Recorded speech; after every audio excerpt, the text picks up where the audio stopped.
ஆன்ம உறவுகளுக்கு அன்பு வணக்கங்கள்.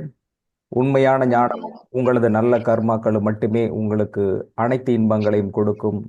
கடவுள் அன்புமயமானவர், ஆனால் கர்ம விதிகளுக்கு உட்பட்டு செயல்படுவர். இறை தூதர் டாக்டர் இளங்கோ அவர்கள். அதாவது நேற்றைய தினம் நம்ம மகிழ்ச்சி தொடர்பான விஷயங்கள் பார்த்தோம். அதுல உலகத்தின் மிகச்சிறந்த மகிழ்ச்சியான நாடு அப்படிங்கிறது டென்மார்க். பின்லாந்து அப்படிங்கிறதும் அதன் பிறகு வரக்கூடியது எந்தெந்த மாதிரியான அடிப்படையில் வந்துகிட்டு இருக்காங்க அப்படிங்கிறதும், அதுல முக்கியமா கலைகள் அப்படின்னு சொல்றோம். ஆயக்கலை 64 கலைகள். அந்த கலையில உலக கலைகளில் மிகச்சிறந்த கலை என்றால் மனதை மகிழ்ச்சியாக வைத்து கொள்ளக்கூடிய கலைதான் உலகத்தின் மிகச்சிறந்த கலை. அப்போ ஒருவர் மனதை எப்படி மகிழ்ச்சியாக வைத்துக் கொள்வது அப்படிங்கிறத தெரிஞ்சுக்கிட்டாங்கன்னா மிகச்சிறப்பாக வாழ்ந்து விட முடியும். அப்போ ஒரு இசையை ரசிப்பதாக இருக்கட்டும், அல்லது படிக்கிறதா இருக்கட்டும், வேலைக்கு போகிறதா இருக்கட்டும், திருமண வாழ்வாக இருக்கட்டும், அல்லது குடும்ப உறவுகளோடு பேசுவதாக இருக்கட்டும், அல்லது மற்றவர்களோடு சகஜமாக பேசுவதாக இருக்கட்டும், எந்த செயலை செய்வதாக இருந்தாலும் அவர்கள் மனதை மகிழ்ச்சியாக வைத்து கொள்ளக்கூடிய நிலையில் இருந்தால், அல்லது மனம் அமைதியாக இருந்தால், மனம் ஏற்றுக்கொள்ளக்கூடிய பக்குவத்தில் இருந்தால் மட்டுமே அந்த செயலில் அவர்கள் முழுமை பெற முடியும். இந்த மனதை இப்போ ஒரு ஆக்ஷன் இருக்கு, ஒருத்தர் பேசுகிறோம் அல்லது ஒரு செயல் செய்கிறோம்.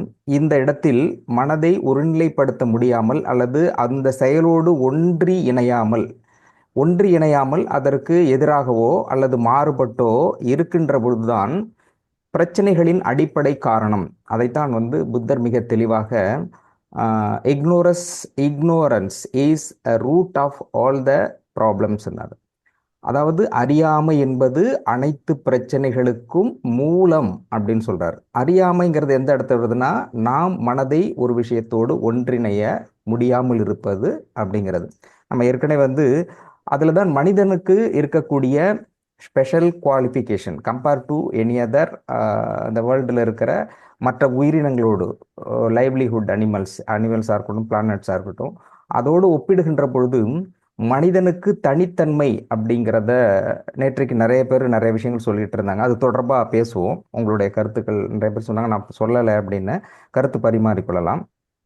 அதற்கு முன்பாக அப்போ மனதை எப்படி அந்த ஒருநிலைப்படுத்துறது, அமைதிப்படுத்துறதுக்கு இல்லையா, இது மிகவும் முக்கியம். இந்த கலையை கற்றுக்கொள்வதுதான் மனதை மகிழ்ச்சியாக வைத்து கொள்ளக்கூடிய கலை. இதுதான் உலகத்தின் மிகச்சிறந்த கலை. அப்படி ஒரு தானே நீங்கள் இருக்கிறதுல எவ்வளோ ப்ராப்ளம் வந்தாலும், அது ஓஷோ சொல்லுவார், எவ்வளோ கஷ்டம் வந்தாலும் மனதை பக்குவப்படுத்திட்டீங்கன்னா, எவ்வளோ கடன் இருந்தாலும் பரவாயில்ல. அதுதான் இன்னொரு இதை சொல்லுவாங்க. இப்போ ஒருத்தன் நல்லா நீட்டாக ட்ரெஸ் பண்ணிட்டு போயிட்டு இருக்கும்போது ஆஃபீஸுக்கு இன்டர்வியூ போகிறான்.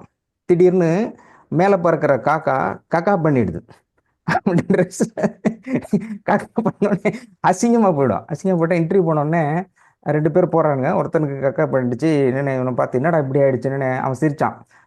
என்னடா இப்படி இருக்கு, அசிங்கமாயிடுச்சு, போய் க்ளீன் பண்ணிட்டு போக முடியாது, இப்படியே போனாலும் அசிங்கமாக இருக்குமே அப்படின்னும்போது, அதுலேயும் எப்படி உன்னால் சிரிக்க முடியுது அப்படின்னு கேட்டப்போ அவன் சொன்னான், நல்ல வேளை காக்கா பறக்குது, அது கக்கா போட்டிருக்கு, அது தம்மா துண்டு தான், தொடச்சிக்கலாம்.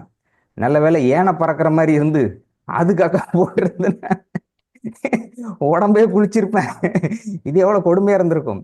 ஸோ இப்படி இருக்கிறது பதிலாக இப்படி இருந்தா எப்படி இருக்கும் அப்படிங்கிறத, அந்த மனதை கொஞ்சம் பக்குவமா மாற்றி, இல்லைன்னா டென்ஷனாக இருக்கும், என்னடா இப்படி போயிட்டோமேன்னு அந்த சூழலை மனதிற்கு ஏற்றவாறு, உங்கள் மனம் ஏற்றுக்கொள்கின்றவாறு பக்குவப்படுத்துகின்ற நிலை இருக்கு இல்லையா, இந்த நிலை அப்படிங்கிறது தான் தியான நிலை.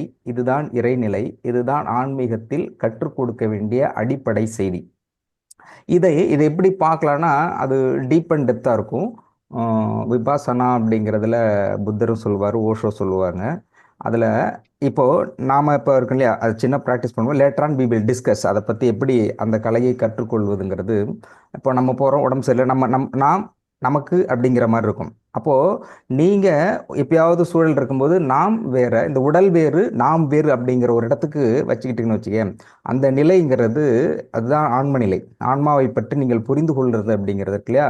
உடல் அடிபடும் போது இது அடிபட்டிருக்கான்ட்டு நீங்கள் உங்கள் ஆன்மாவாக பார்க்கணும்.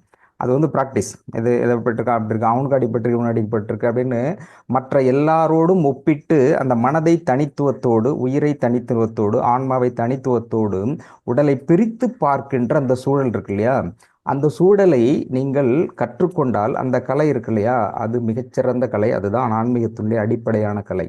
ஆன்மாவை பிரித்து பார்க்கின்ற கலை. அது படிப்படியான ப்ராக்டிஸில் வரும். அது எப்படி இருக்குன்னு அதுதான் தியானத்தினுடைய பேஸ். அது அடி ஸ்டெப் பை ஸ்டெப்பாக எடுத்து கொண்டு போவாங்க. பேஸுங்கிறது அது. இப்போதைக்கு அது தேவையில்லை. பட் நேற்றைய தினம் நம்ம முதல்ல எல்லாமே சொல்லியிருந்தாங்க. பகுத்தறிவு அப்படிங்கிறத, ஆறாம் அறிவு அப்படிங்கிறத பகுத்தறிவுன்னு. அப்புறம் இவங்க சண்முக சுந்தரி மேடம், அதெல்லாம் ஒன்றும் இல்லையா, தேடணும்யா, வீட்டில் உட்காந்துக்கிட்டு இருந்தா தேடணும்யா, அப்புறம் சேஃப்டி தான்ப்பா முக்கியம் அப்படின்னாங்க.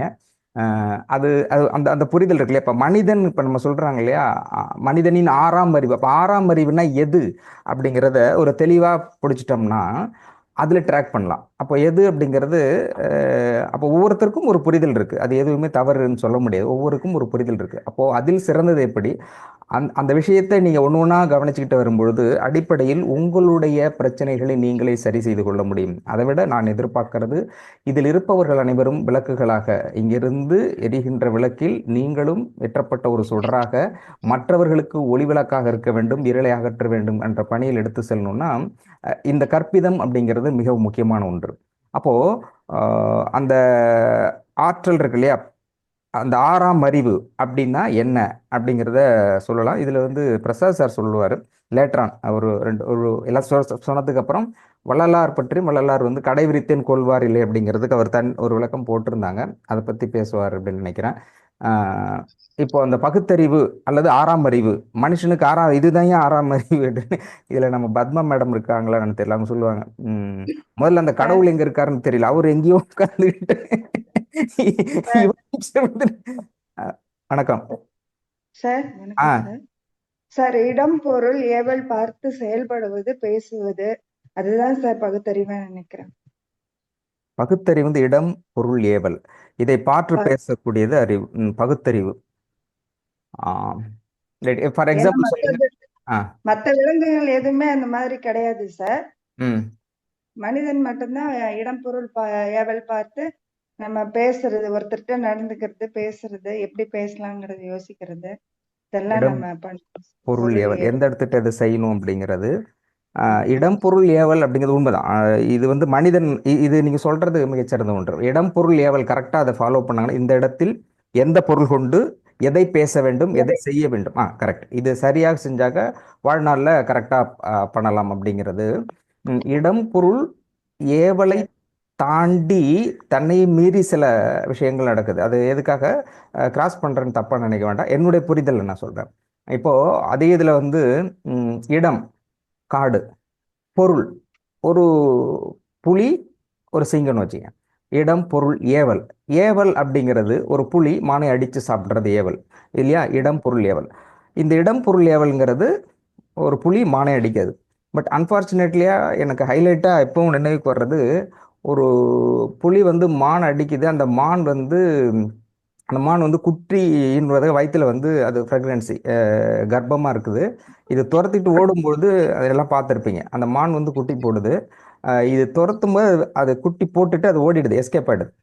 எஸ்கேப் ஆகிட்ட பிறகு இந்த புலி வந்து அந்த குட்டியை எடுத்து வளர்க்குது. அது வந்து எக்ஸ்ட்ராடினரி. அது வந்து இரக்கத்தினுடைய உச்சம்.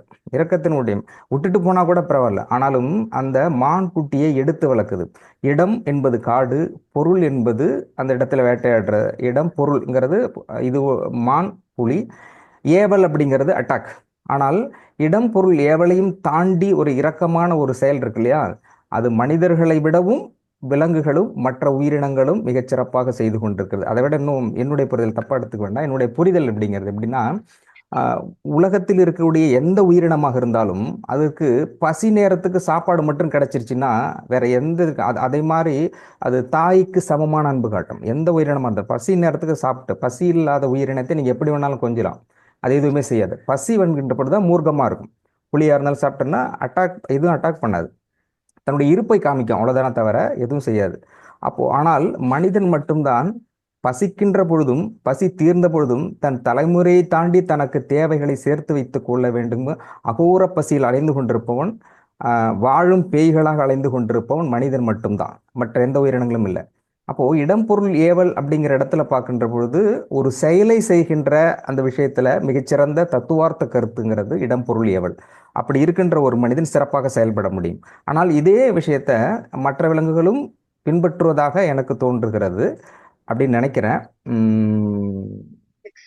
எக்ஸெப்ஷன் கேஸ் தானே sir? Yes, good good exception. இது எல்லா புலியுமே அப்படி செய்தா அப்படின்னு எல்லா புலியும் செய்யல. அதை அடிச்சுட்டு அதை வேலையை பார்க்குறது. அப்போ எல்லா புலியும் செய்தான்னா இதை நான் சொன்னேன். எக்ஸெப்ஷனின் எக்ஸெப்ஷனா சிலது இருக்குது. ஆனால் புலியினுடைய வேலை இடம் பொருள் அந்த இடத்துல அது என்ன செய்யணுமோ ஏவல் அட்டாக் பண்ணுது, அது செய்யுது, அது அதனுடைய கருத்தை செய்யுது, அது பசிக்கு செய்கிறது. அப்போ எல்லா புலியும் அடிக்குதுங்கும் போது இயல்பான இடம் காடு, பொருளுங்கிறது புலிமான், ஏவலுங்கிறது அடிக்கணும், அது அதை செய்யுது. எக்ஸெப்ஷன் தான். அது அதுக்கு கொடுக்கப்பட்ட நியதி சார் அது. ஆமா ஆமா ஆமா அதான் சொல்றேன். இடம் பொருள் நீங்க சொல்றதுங்கிறது ஒரு மனிதன் சரியான நேரத்தில் இந்த இடத்தில் இந்த பொருள் கொண்டு பேசுவது. ஒரு இன்டர்வியூனா அவங்க கேட்கிற கேள்விக்கு சரியான பதில். ஒரு செயல் அப்படின்னா ஒரு வேலையை செய்யறாங்கன்னா அந்த இடத்தில் மிகச்சிறந்த ஏவல், தன்னுடைய வேலையை சிறப்பாக செய்து இடம் பொருள் ஏவல் செய்யறது அப்படிங்கிறது. அப்போ அந்த இடத்தில் தன்னால் முடிந்ததை மிகச்சிறந்த அளவில் செய்கின்ற பொழுது அவன் சிறப்பு பெறுவான். இதுதான் சொல்ல வரீங்க இல்லையா? ஓகே. அப்போ அதே போன்று ஒவ்வொரு உயிரினமும் செய்வதாக நான் கருதுறேன். கரெக்டா? இல்ல சார், நான் சொல்றது என்னன்னா எந்த இடத்துல எப்படி பேசணும் அப்படிங்கறது வந்து அவங்க எல்லாருமே வந்து அவங்களுக்கு வந்து அந்த இது கிடையாது சார். அவங்களுக்கு ஓகே. மனிதர் நீங்க அதை விட்டு மனிதர்கள் அப்படின்னாக்கா பகுத்தறிவு மனிதன் தானே பேசிட்டு இருக்கோம். இப்ப ஆறாம் அறிவுங்கிறது மனிதர்கள்ல எதுவா இருக்க முடியும்னா இடம் பொருள் ஏவலை வச்சு பேசினா மனிதர்கள் இப்படிதான் இருக்க முடியும் அப்படின்னு சொல்றீங்க இல்லையா? ரைட். நன்றி நன்றி நன்றி நன்றி. நான் இதுக்காக அந்த கம்பேரிட்டிவ் எடுத்தேன். இல்ல இப்போ ஒரு பேச்சுக்கு சொல்றோம்ல சார், இங்கீதமா பேசணும் அப்படின்றதெல்லாம் சொல்றோம் இல்லையா சார்? ஆமா ஆமா, ரைட். நல்லது. இல்லை, உங்க கருத்து கரெக்டானது தான். இப்போ மனிதர்கள்னு நீங்க எடுத்துக்கிட்டீங்கன்னா அந்த பகுத்தறிவு ஆறாம் அறிவுங்கிற போது அந்த ஆறாம் அறிவு மனிதர்களுக்கு இடம் பொருள் ஏவல் அதை சரியா பயன் பண்ணாங்கன்னா அதுதான் ஆறாம் அறிவு அப்படின்னு நீங்க சொல்ல வரீங்க. நன்றி, கரெக்ட். நான் எதுக்காக அந்த உதாரணம்னா இதே இந்த விஷயத்தை மற்ற விலங்குகளும் செய்வதாக நான் எடுத்துக்கிட்டேன், அதனால சொன்னேன். பட் நீங்க சொல்ற பாயிண்ட் ஆஃப் வியூல ஆறாம் அறிவுனா இதுதான் நான் என்னுடைய இது, அது சிறந்தது. ஒரு இது மட்டுமே ஒருத்தன் சரியாக செஞ்சாலே நல்லா இருக்க முடியும். ஓகே, சிறந்த கருத்து. வேற யாராவது? சொல்லுங்க சொல்லுங்க மேடம். எனக்கு தெரிஞ்ச வரையும் ஆறாவது அறிவுனா மனசுதான் சார். மனசு இப்ப நிறைய கஷ்டம் தான் வருது, ரொம்ப கஷ்டத்தோட நம்ம படுறோம். அந்த மனசுதான் சார் வேதனைப்படுது, மனசு தானே நம்மளுக்கு பிரச்சனையை கொடுக்குது நம்மளுக்கு. அத கொஞ்சம் சட்டை கட்டுற மாதிரி கட்டி வச்சிடணும் சார். நிஜமாவே கைட்டு ஒரு செகண்ட் நம்ம பண்ண முடியும். அந்த மாதிரி 1 செகண்ட் 2 செகண்ட் அப்ப நம்ம ஃப்ரீடம் ஆயிடுவோம். Very good. அப்படிதான் நான் பண்றேன் சார். ஆனா திருப்பியும் சட்டை போட்டுக்கிற மாதிரி போட்டுருப்போம், சட்டை இல்லாம இருக்க முடியாது இல்லையா? அது மாதிரி மனசு டக்குன்னு வந்துடும். வந்தா திருப்பியும் அதுலதான் உழலுவோம். அத கொஞ்சம் ஆஃப் பண்ணி பாருங்க மனச. ரேடியோ மாதிரி இருக்கும்யா மனசு. ஆஃப் பண்றது ரைட். ரேடியோ மாதிரி இருக்கணும் மனசு. வேண்டாம் போட்டுக்கணும், வேண்டாம் ஆஃப் பண்ணிக்கணும். அது நமக்கு எப்ப மனசு அது ரொம்ப கஷ்டம் தான் சார், ரொம்ப கஷ்டம் அது. இல்ல கரெக்ட் நீங்க சொல்றது. ஏற்கனவே நீங்க நிறைய கேள்வி இதுல தான் கேட்டிருக்கீங்க, பயங்கரமான கேள்வி. ரிமோட் டிவி மாதிரி நமக்கு வேணுமா ஆன் பண்ணிக்கணும், வேணாமா மனசு வேணும். பிராக்டிகலா அப்படி பண்ணி பாருங்க. 1 செகண்டுக்கு 2 செகண்டுக்கு நம்ம பண்ண முடியும் அது மாதிரி. அதுதான் நம்மளுக்கு ஒண்ணுமே தெரியாது. இப்ப தூக்கத்துல தூங்குறோம், மனசு இல்ல, ஏதாவது கஷ்டம் தெரியுதா சார்? நம்மளுக்கு ஒண்ணுமே இல்ல.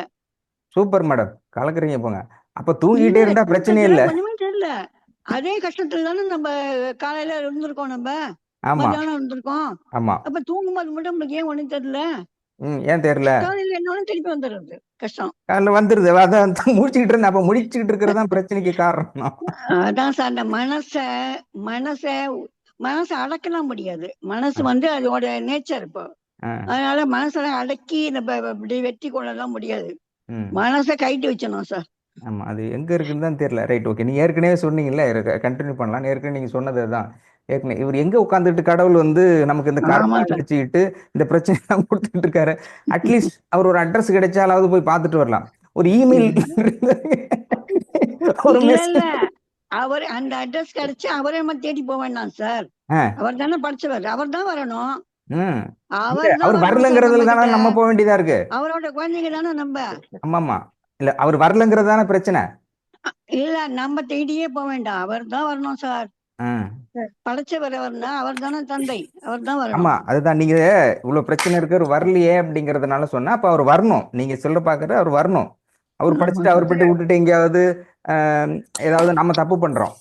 தப்பு பண்றதுக்கு காரணம் மனசுன்னு சொல்றீங்க. அந்த மனசை சார் இயக்குறது அவர் தான். அப்ப கர்மாவையும் கொடுக்கறது அவர் தான், பிரச்சனையும் அவரும் கொடுக்கறதா, கழட்டி நிச்சயமா விட்டுட்டு அவரு அவரே தான். போயிடுறாரு, கஷ்டப்படுறது ஆமா நாம அப்படின்றீங்க இல்லையா? ஆமா சார் சார் நான் சொல்லுங்கம்மா. சார் மனசை விட்டுற வேண்டாம் சார், மனசை பக்குவப்படுத்தணும் சார். அதுக்குதான் சார் பகுத்தறிவு கொடுத்திருக்கு. மனசை வந்து பக்குவப்படுத்தணும் சார். Very good. பத்தியா ரெண்டு இருக்கு. ஒண்ணு பக்குவப்பட வச்சுக்கணும்யா, மனசை விட்டுறாதீங்கயா. மனசு அதை எங்கேயாவது போயிட போகுது, மனசு அலைப்பாயக்கூடாதுன்னு அதுதான் ஏன் சொல்றாங்க. மனசெல்லாம் வச்சுக்கணும், அதை வந்து ட்ரைனிங் கொடுத்து வைக்கணும். இது இது இப்படி செய் அப்படின்னு அதை ட்ரைனிங் கொடுத்து அதை பக்குவப்படுத்தி வச்சுட்டோம்னா சரியா இருக்கணும். அதை விட்டுட்டு சட்டை கேட்டுற மாதிரி கேட்டு போட்டா அவன் வேற எவனா அதை போட்டுட்டு போயிட்டான்னா சட்டை இல்லாம போயிட்டான். இந்த நிலையை வந்து புத்தர் வந்து அட்டகாசமா சொல்லியிருப்பாரு. இந்த மனதை எடுத்து வைக்கிறது அப்படிங்கிறது இல்லையா, அந்த நிலையை வந்து சொல்லுவார். அதுதான் ஹைலைட்டா சொல்லுவார். நியூட்ரல் அப்படின்னு சொல்லுவாரு. அவங்களும் சொல்றாங்க பக்குவப்படுத்தணும். நீ மனசெல்லாம் விட்டுட்டு போக முடியாது. மனிதன் இருக்கும் வரை, உயிரோடு இருக்கும் வரை மனம் இருக்கும். அப்போ அதை பக்குவப்படுத்திக்கிட்டு நீங்க செயல்படுகின்ற பொழுது 6ஆம் அறிவை சிறப்பாக செயல்படுத்த முடியும் அப்படின்னு சொல்றாங்க. பக்குவப்படுத்துறதுக்காக தான் சார் அனுபவமே நமக்கு கிடைக்குது. சூப்பர், அருமை. அனுபவம். ஆமா ஆமா. பிரச்சனை என்னன்னா அனுபவத்தை வச்சு நம்ம பக்குவப்படுத்திக்கணும் சார். அதுக்குதான் சார் இந்த 6ஆம் அறிவு கொடுக்கப்பட்டிருக்கு அப்படின்னு நான் நினைக்கிறேன். Right right right. பக்குவப்படுது. ரைட். ஆமா ஆமா. அதுல இந்த பக்குவத்தை பத்தி பக்குவப்படுத்தினாலும் பாதுகாப்பாவும் பக்குவப்படுத்தணுங்கய்யா. பாதுகாப்பாவும் பக்குவப்படுத்தணும். கொஞ்சம் ஃப்ரிட்ஜில் வச்சுட்டு ஸ்டோர் பண்ற மாதிரி அது எங்கதான் தெரியல, அதை புடிச்சு வச்சு. ஆனா மனசை அடக்க கூடாதுன்னு சொல்றாங்க சார். அதோட நேச்சரே அதான், அடங்கவே அடங்காது. டெரர். அதெல்லாம் அடக்கி நம்ம வந்து நம்ம டயத்தை வேஸ்ட் பண்ணவே கூடாது. ஆமா அதை அடக்கிட்டு பேசாம வேற வேலையை பார்த்துக்கலாம். அது என்னைக்கு அடங்கிருக்கு, இதை அடக்கிறதுக்கு நேரத்தை வேஸ்ட் பண்ணிட்டு வேற வேலையாவது பார்க்கலாம் அப்படின்னு. அடக்கிறது வேற, பக்குவப்படுத்துறதுங்கிறது வேற. ஓகே, நன்றி நன்றி. நல்ல புரியுது. நான் அதுக்கு தான் சொல்லியிருந்தேன், எதிர் மறை அல்லது எதிரெதிர் கருத்துக்கள் ஒன்றோடு ஒன்று மோதுகின்றதான் புதிய கருத்துக்கள் பிறக்கும் அப்படின்னு.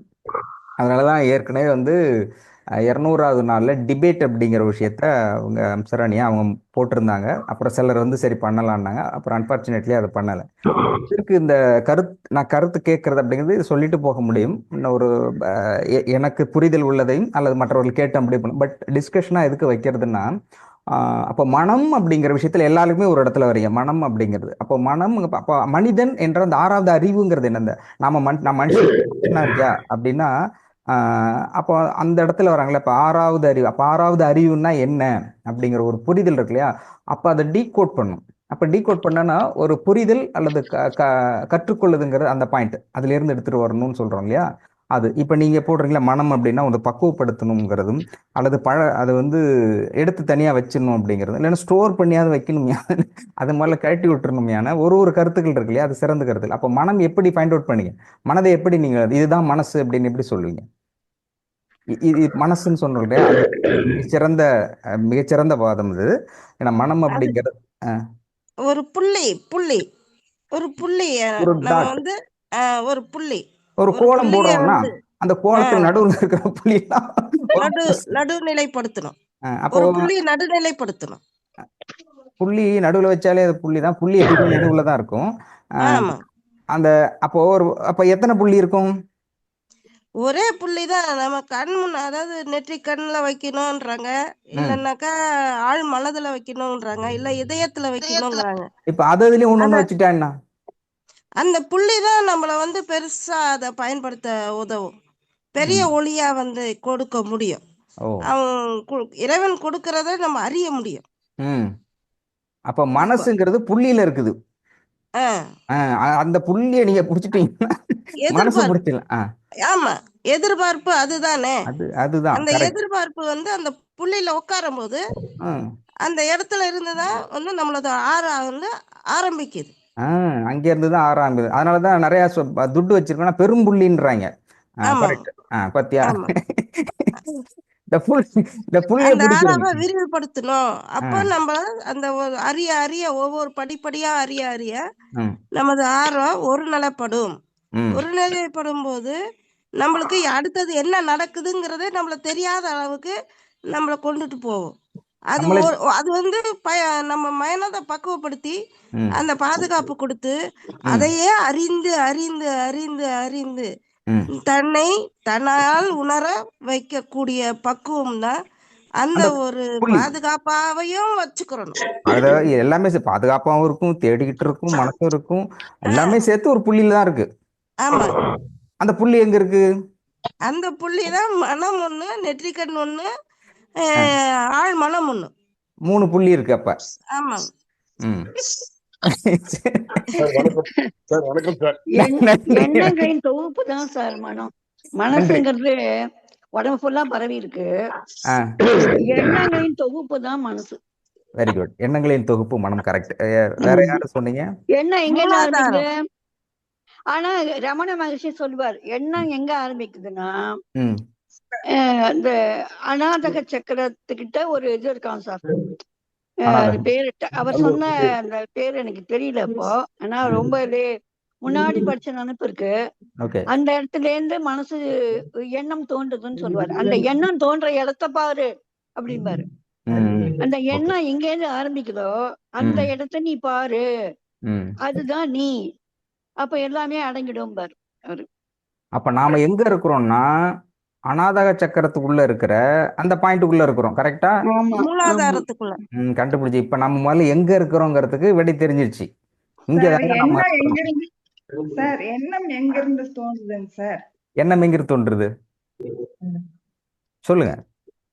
எதை எதை பாக்குறோமோ, எதை கேக்குறோமோ, ஆ, எதை நினைக்கிறோமோ அதுல இருந்து தான் நமக்கு எண்ணங்கள் வருது இல்லையா சார்? ஓகே. எண்ணம்ங்கிற அதுல இருந்து வருது. நீங்க எண்ணுவதால் பார்க்கிறீர்களா, பார்ப்பதால் எண்ணுகிறீர்களா? ரெண்டும். சார் ஒரு சில நேரம் இப்படி இருக்கு, சில நேரம் அப்படி இருக்கு இல்லைங்க? அப்படி இருக்கு, இப்படி இருக்குது. எது கரெக்ட்? பார்த்து நீங்க வந்து அறிந்து எதையுமே கரெக்ட்னு சொல்ல முடியாது சார். எதுவுமே பார்த்து மனசில் சொல்ல முடியாது பதிவாகிறது சார். எடுத்துக்கோம். சார் சொல்லுங்க. மனதில்.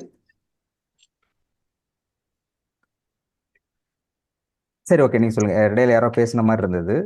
ஓகே. இதுல சார் வந்து எண்ணமா பதிவாங்கிறதுல இன்னொரு கேள்வி இருக்குது. கொடி அசைந்ததும் காற்று வந்ததா, காற்று அசைந்தும் கொடி அசைந்ததா, கோழியிலிருந்து முட்டை வந்ததா, முட்டையிலிருந்து கோழி வந்ததா? இந்த கேள்வி இருக்குல்ல, யாருக்காவது பதில் தெரியுமா? சார் இது இன்யான் தான் சார். இங்யான். ஓகே. இதில் இருந்தது. அதுல இருந்து அந்த பதில் சொல்லிடுறேன் நான். கோழியிலிருந்து முட்டை வந்ததா, முட்டை. இது ரொம்ப பேர் இதுக்கு விடை தெரியாத கேள்விகள் இது ஒன்று இருக்கு. கோழியிலிருந்து முட்டை வந்ததா, முட்டையிலிருந்து கோழி வந்ததானா, முட்டையிலிருந்து தான் கோழி வந்தது. இது சயின்டிபிக். அதாவது ஒரு ஒரு புதிய உயிரினம் உருவாகும் போது மரபியல் ரீதியாக, ஜெனட்டிக் ரீதியாக கருவில் மாற்றம் வருகின்ற பொழுதுதான் அது ஒரு மாற்றம் பெறுகிறது. இது வந்து as per science is prove. முட்டையிலிருந்து தான் கோழி வந்தது. கொடி அசைந்ததும் காற்று வந்ததா, காற்று இருந்தும் கொடி அசைந்ததா? இந்த கேள்வி இருக்கு. அது வந்து காற்று, இந்த பிரபஞ்சம் உருவாகின்ற, பிரபஞ்சத்தில் பூமி உருவாகின்றப்ப காற்று உருவாகிறது. காற்று உருவான பிறகுதான் கொடி வருகிறது. அப்போ காற்று அசைந்ததுதான் கொடி வருகிறது. கொடி அசைந்ததும் காற்று வந்து, நிலவு வந்ததும் மலர் மலர்ந்தது, மலர்ந்து வந்ததும் அந்த பாட்டுல வரும். அதுல வந்து நிலவு மலர் வர்றதுக்கு முன்னாடியே நிலவு வந்துருச்சு. அப்போ நிலவு வந்துதான் மலருது. இப்போ எல்லாத்துக்கும் கேள்விக்கு பதில் நிச்சயமா இருக்கு. பதில் இல்லாத கேள்விகள், அதாவது கேள்விகளுக்கு விடை காண முடியாத பதில் அப்படிங்கிறதுல எல்லாத்துக்குமே உண்டு. அஸ் பர் சயின்ஸா நீங்க போனீங்கன்னா மிக தெளிவாகவும் ஆன்மீக ரீதியாகவும் போனாலும் கரெக்டா சொல்ல முடியும். ஓகே. இப்போ நீங்க அந்த எண்ணம், மனம், நிறைய விஷயம் டிஸ்கஸ் பண்ணிட்டுங்க. ரொம்ப நன்றி. அதுல மனம் அப்படிங்கிறது ஏற்கனவே ஃபர்ஸ்ட் வெரி பிகினிங்ல பிஃபோர் எனக்கு தெரிஞ்சு ஒரு 52வது 54வது வகுப்புல இதை பத்தி மனம் அப்படின்னா என்ன, அஸ் பர் சயின்ஸா மனம் எங்க இருக்கிறது, மனம் எப்படி செயல்படுகிறது, அதனுடைய ஃப்ரீக்குவன்சி லெவல் என்ன அப்படிங்கிற விஷயத்த ரொம்ப டீகோட் பண்ணி அதில் அந்த பிக்சரைசேஷன்லேயே நான் பண்ணியிருப்பேன் ஆரம்ப காலகட்டத்தில். அப்போது மனம் என்பது எப்படின்னா உடல் முழுவதும் இருக்கு. உடல் முழுவதும் மனம் இருக்குது. ஆறா முழுவதும் மனம் இருக்கிறது. அதையும் தாண்டி இந்த உடலை விட்டு ஆன்மா பிரிகின்ற பொழுது அதிலும் மனம் இருக்கிறது. மனம் வந்து எல்லா இடத்திலும் இருக்கிறது. அப்போ மனம் சார் மனம் வந்து ஹை ஃப்ரீக்வன்சில இருக்குல்ல சார், 639 ஃப்ரீக்வன்சில இருக்கிறனால. கலக்குறீங்க போங்க, நம்மளை விட எங்க போயிட்டீங்க. சுபா மேடம் கலக்குறீங்க போங்க. ஃப்ரீக்வன்சியில் நம்ம வித்துட்டு வாங்கிக்கலாம்னு நினைக்கிறேன். ஃப்ரீக்வன்சியில் அடிக்கிறீங்க போங்க. சூப்பர், சொல்லுங்க. இருக்கிறனால நமக்கு நம்ம நினைக்கிற அது வெளியில இருந்து வர்றது வந்து என்ன அலைகள் வந்து நமக்கு சீக்கிரமா ரீச் ஆகுறதுனால நம்ம வந்து ஹார்ட்டை வந்து மனசுன்னு சொல்றோம் சார். ஹார்ட்டை வந்து மனசுங்கிறோம். ஓகே, அது அங்கதான் தாக்குது ஃபர்ஸ்ட். அட்டாக் பண்ணுது அங்கதான். ஹார்ட் ஃப்ரீக்வன்சி வந்து 639ல இருக்குங்க சார். அதனால ஃபர்ஸ்ட் அது வந்து தாக்குறதுனால நம்ம அதை வந்து மனசு அப்படின்ற மாதிரி சொல்றோம் சார். இங்க நெஞ்சு இங்க இருக்குதுயா மனசு, இங்க இருக்குதுப்பா. படபடக்குதுன்னு சொல்றோம்ல டப்பு சார், டப்புன்னு நல்லதை அடிக்குது இல்ல, அதான் கேட்கணும், மனசு துடிக்குதுங்க. சந்தோஷமா. எஸ், பட்டாம்பூச்சி பறக்கிற மாதிரி இருக்குல்ல, அது இங்கதான். ஆமா சார். அது ரைட். ஓகே, நன்றி நன்றி, மகிழ்ச்சி. அதான் மனம் அப்படிங்கிறது. சார் அது நீங்க சொன்னதுதான் சார், 639 ஃப்ரீக்வன்சி நீங்க ஆமா, தான் sir. Yes madam, yes correct. அதான் நான் சொல்றேன், நான் வித்துட்டு வாங்கிக்கலான்னு சொல்றேன்.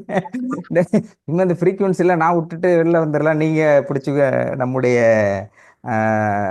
கர்மிக் எனர்ஜி ஹீலிங் பீப்புள் எல்லாமே எடுத்துட்டு வந்துருவீங்க அப்படின்னு நினைக்கிறேன். எஸ், அதுதான் அந்த டியூன் அப் தான். அதை நான் எல்லாத்துலேயும் சொல்கிறேன். இன்னும் அதிகபட்சமாக சொல்லும்போது எல்லாத்தையும் சாப்பாட்டுக்கெல்லாம் சொல்லுவீங்களா சார்? ஆனால் சாப்பாட்டுக்கு இருக்குது, ஆப்பிள் இருக்குது, ஆரஞ்சு இருக்குது, நெல்லுக்கு இருக்குது, எல்லாத்துக்குமே ஃப்ரீக்வன்சி இருக்குது. அது இன்னும் போனால் ரொம்ப இதாகிடுறதுனால அதுக்கு மேலே போகிறதில்ல. எல்லாவற்றுக்குமே ஃப்ரீக்வன்சி இருக்குது. அதை டியூன் பண்ணி தான். அதுதான் அறிவியல், அதுதான் உண்மை, அதுதான் ஆன்மீகம். அந்த வெவ்வேறு கோணத்தில் வருது. நம்ம டீகோட் பண்ணி உள்ளே போனோம்னா எனர்ஜி, ஃப்ரீக்வன்சி, வைப்ரேஷன், இதுதான் பேஸ். அந்த சேம் ஃப்ரீக்வன்சி நீங்கள் டச் பண்ணிட்டீங்கன்னா you can do any thing.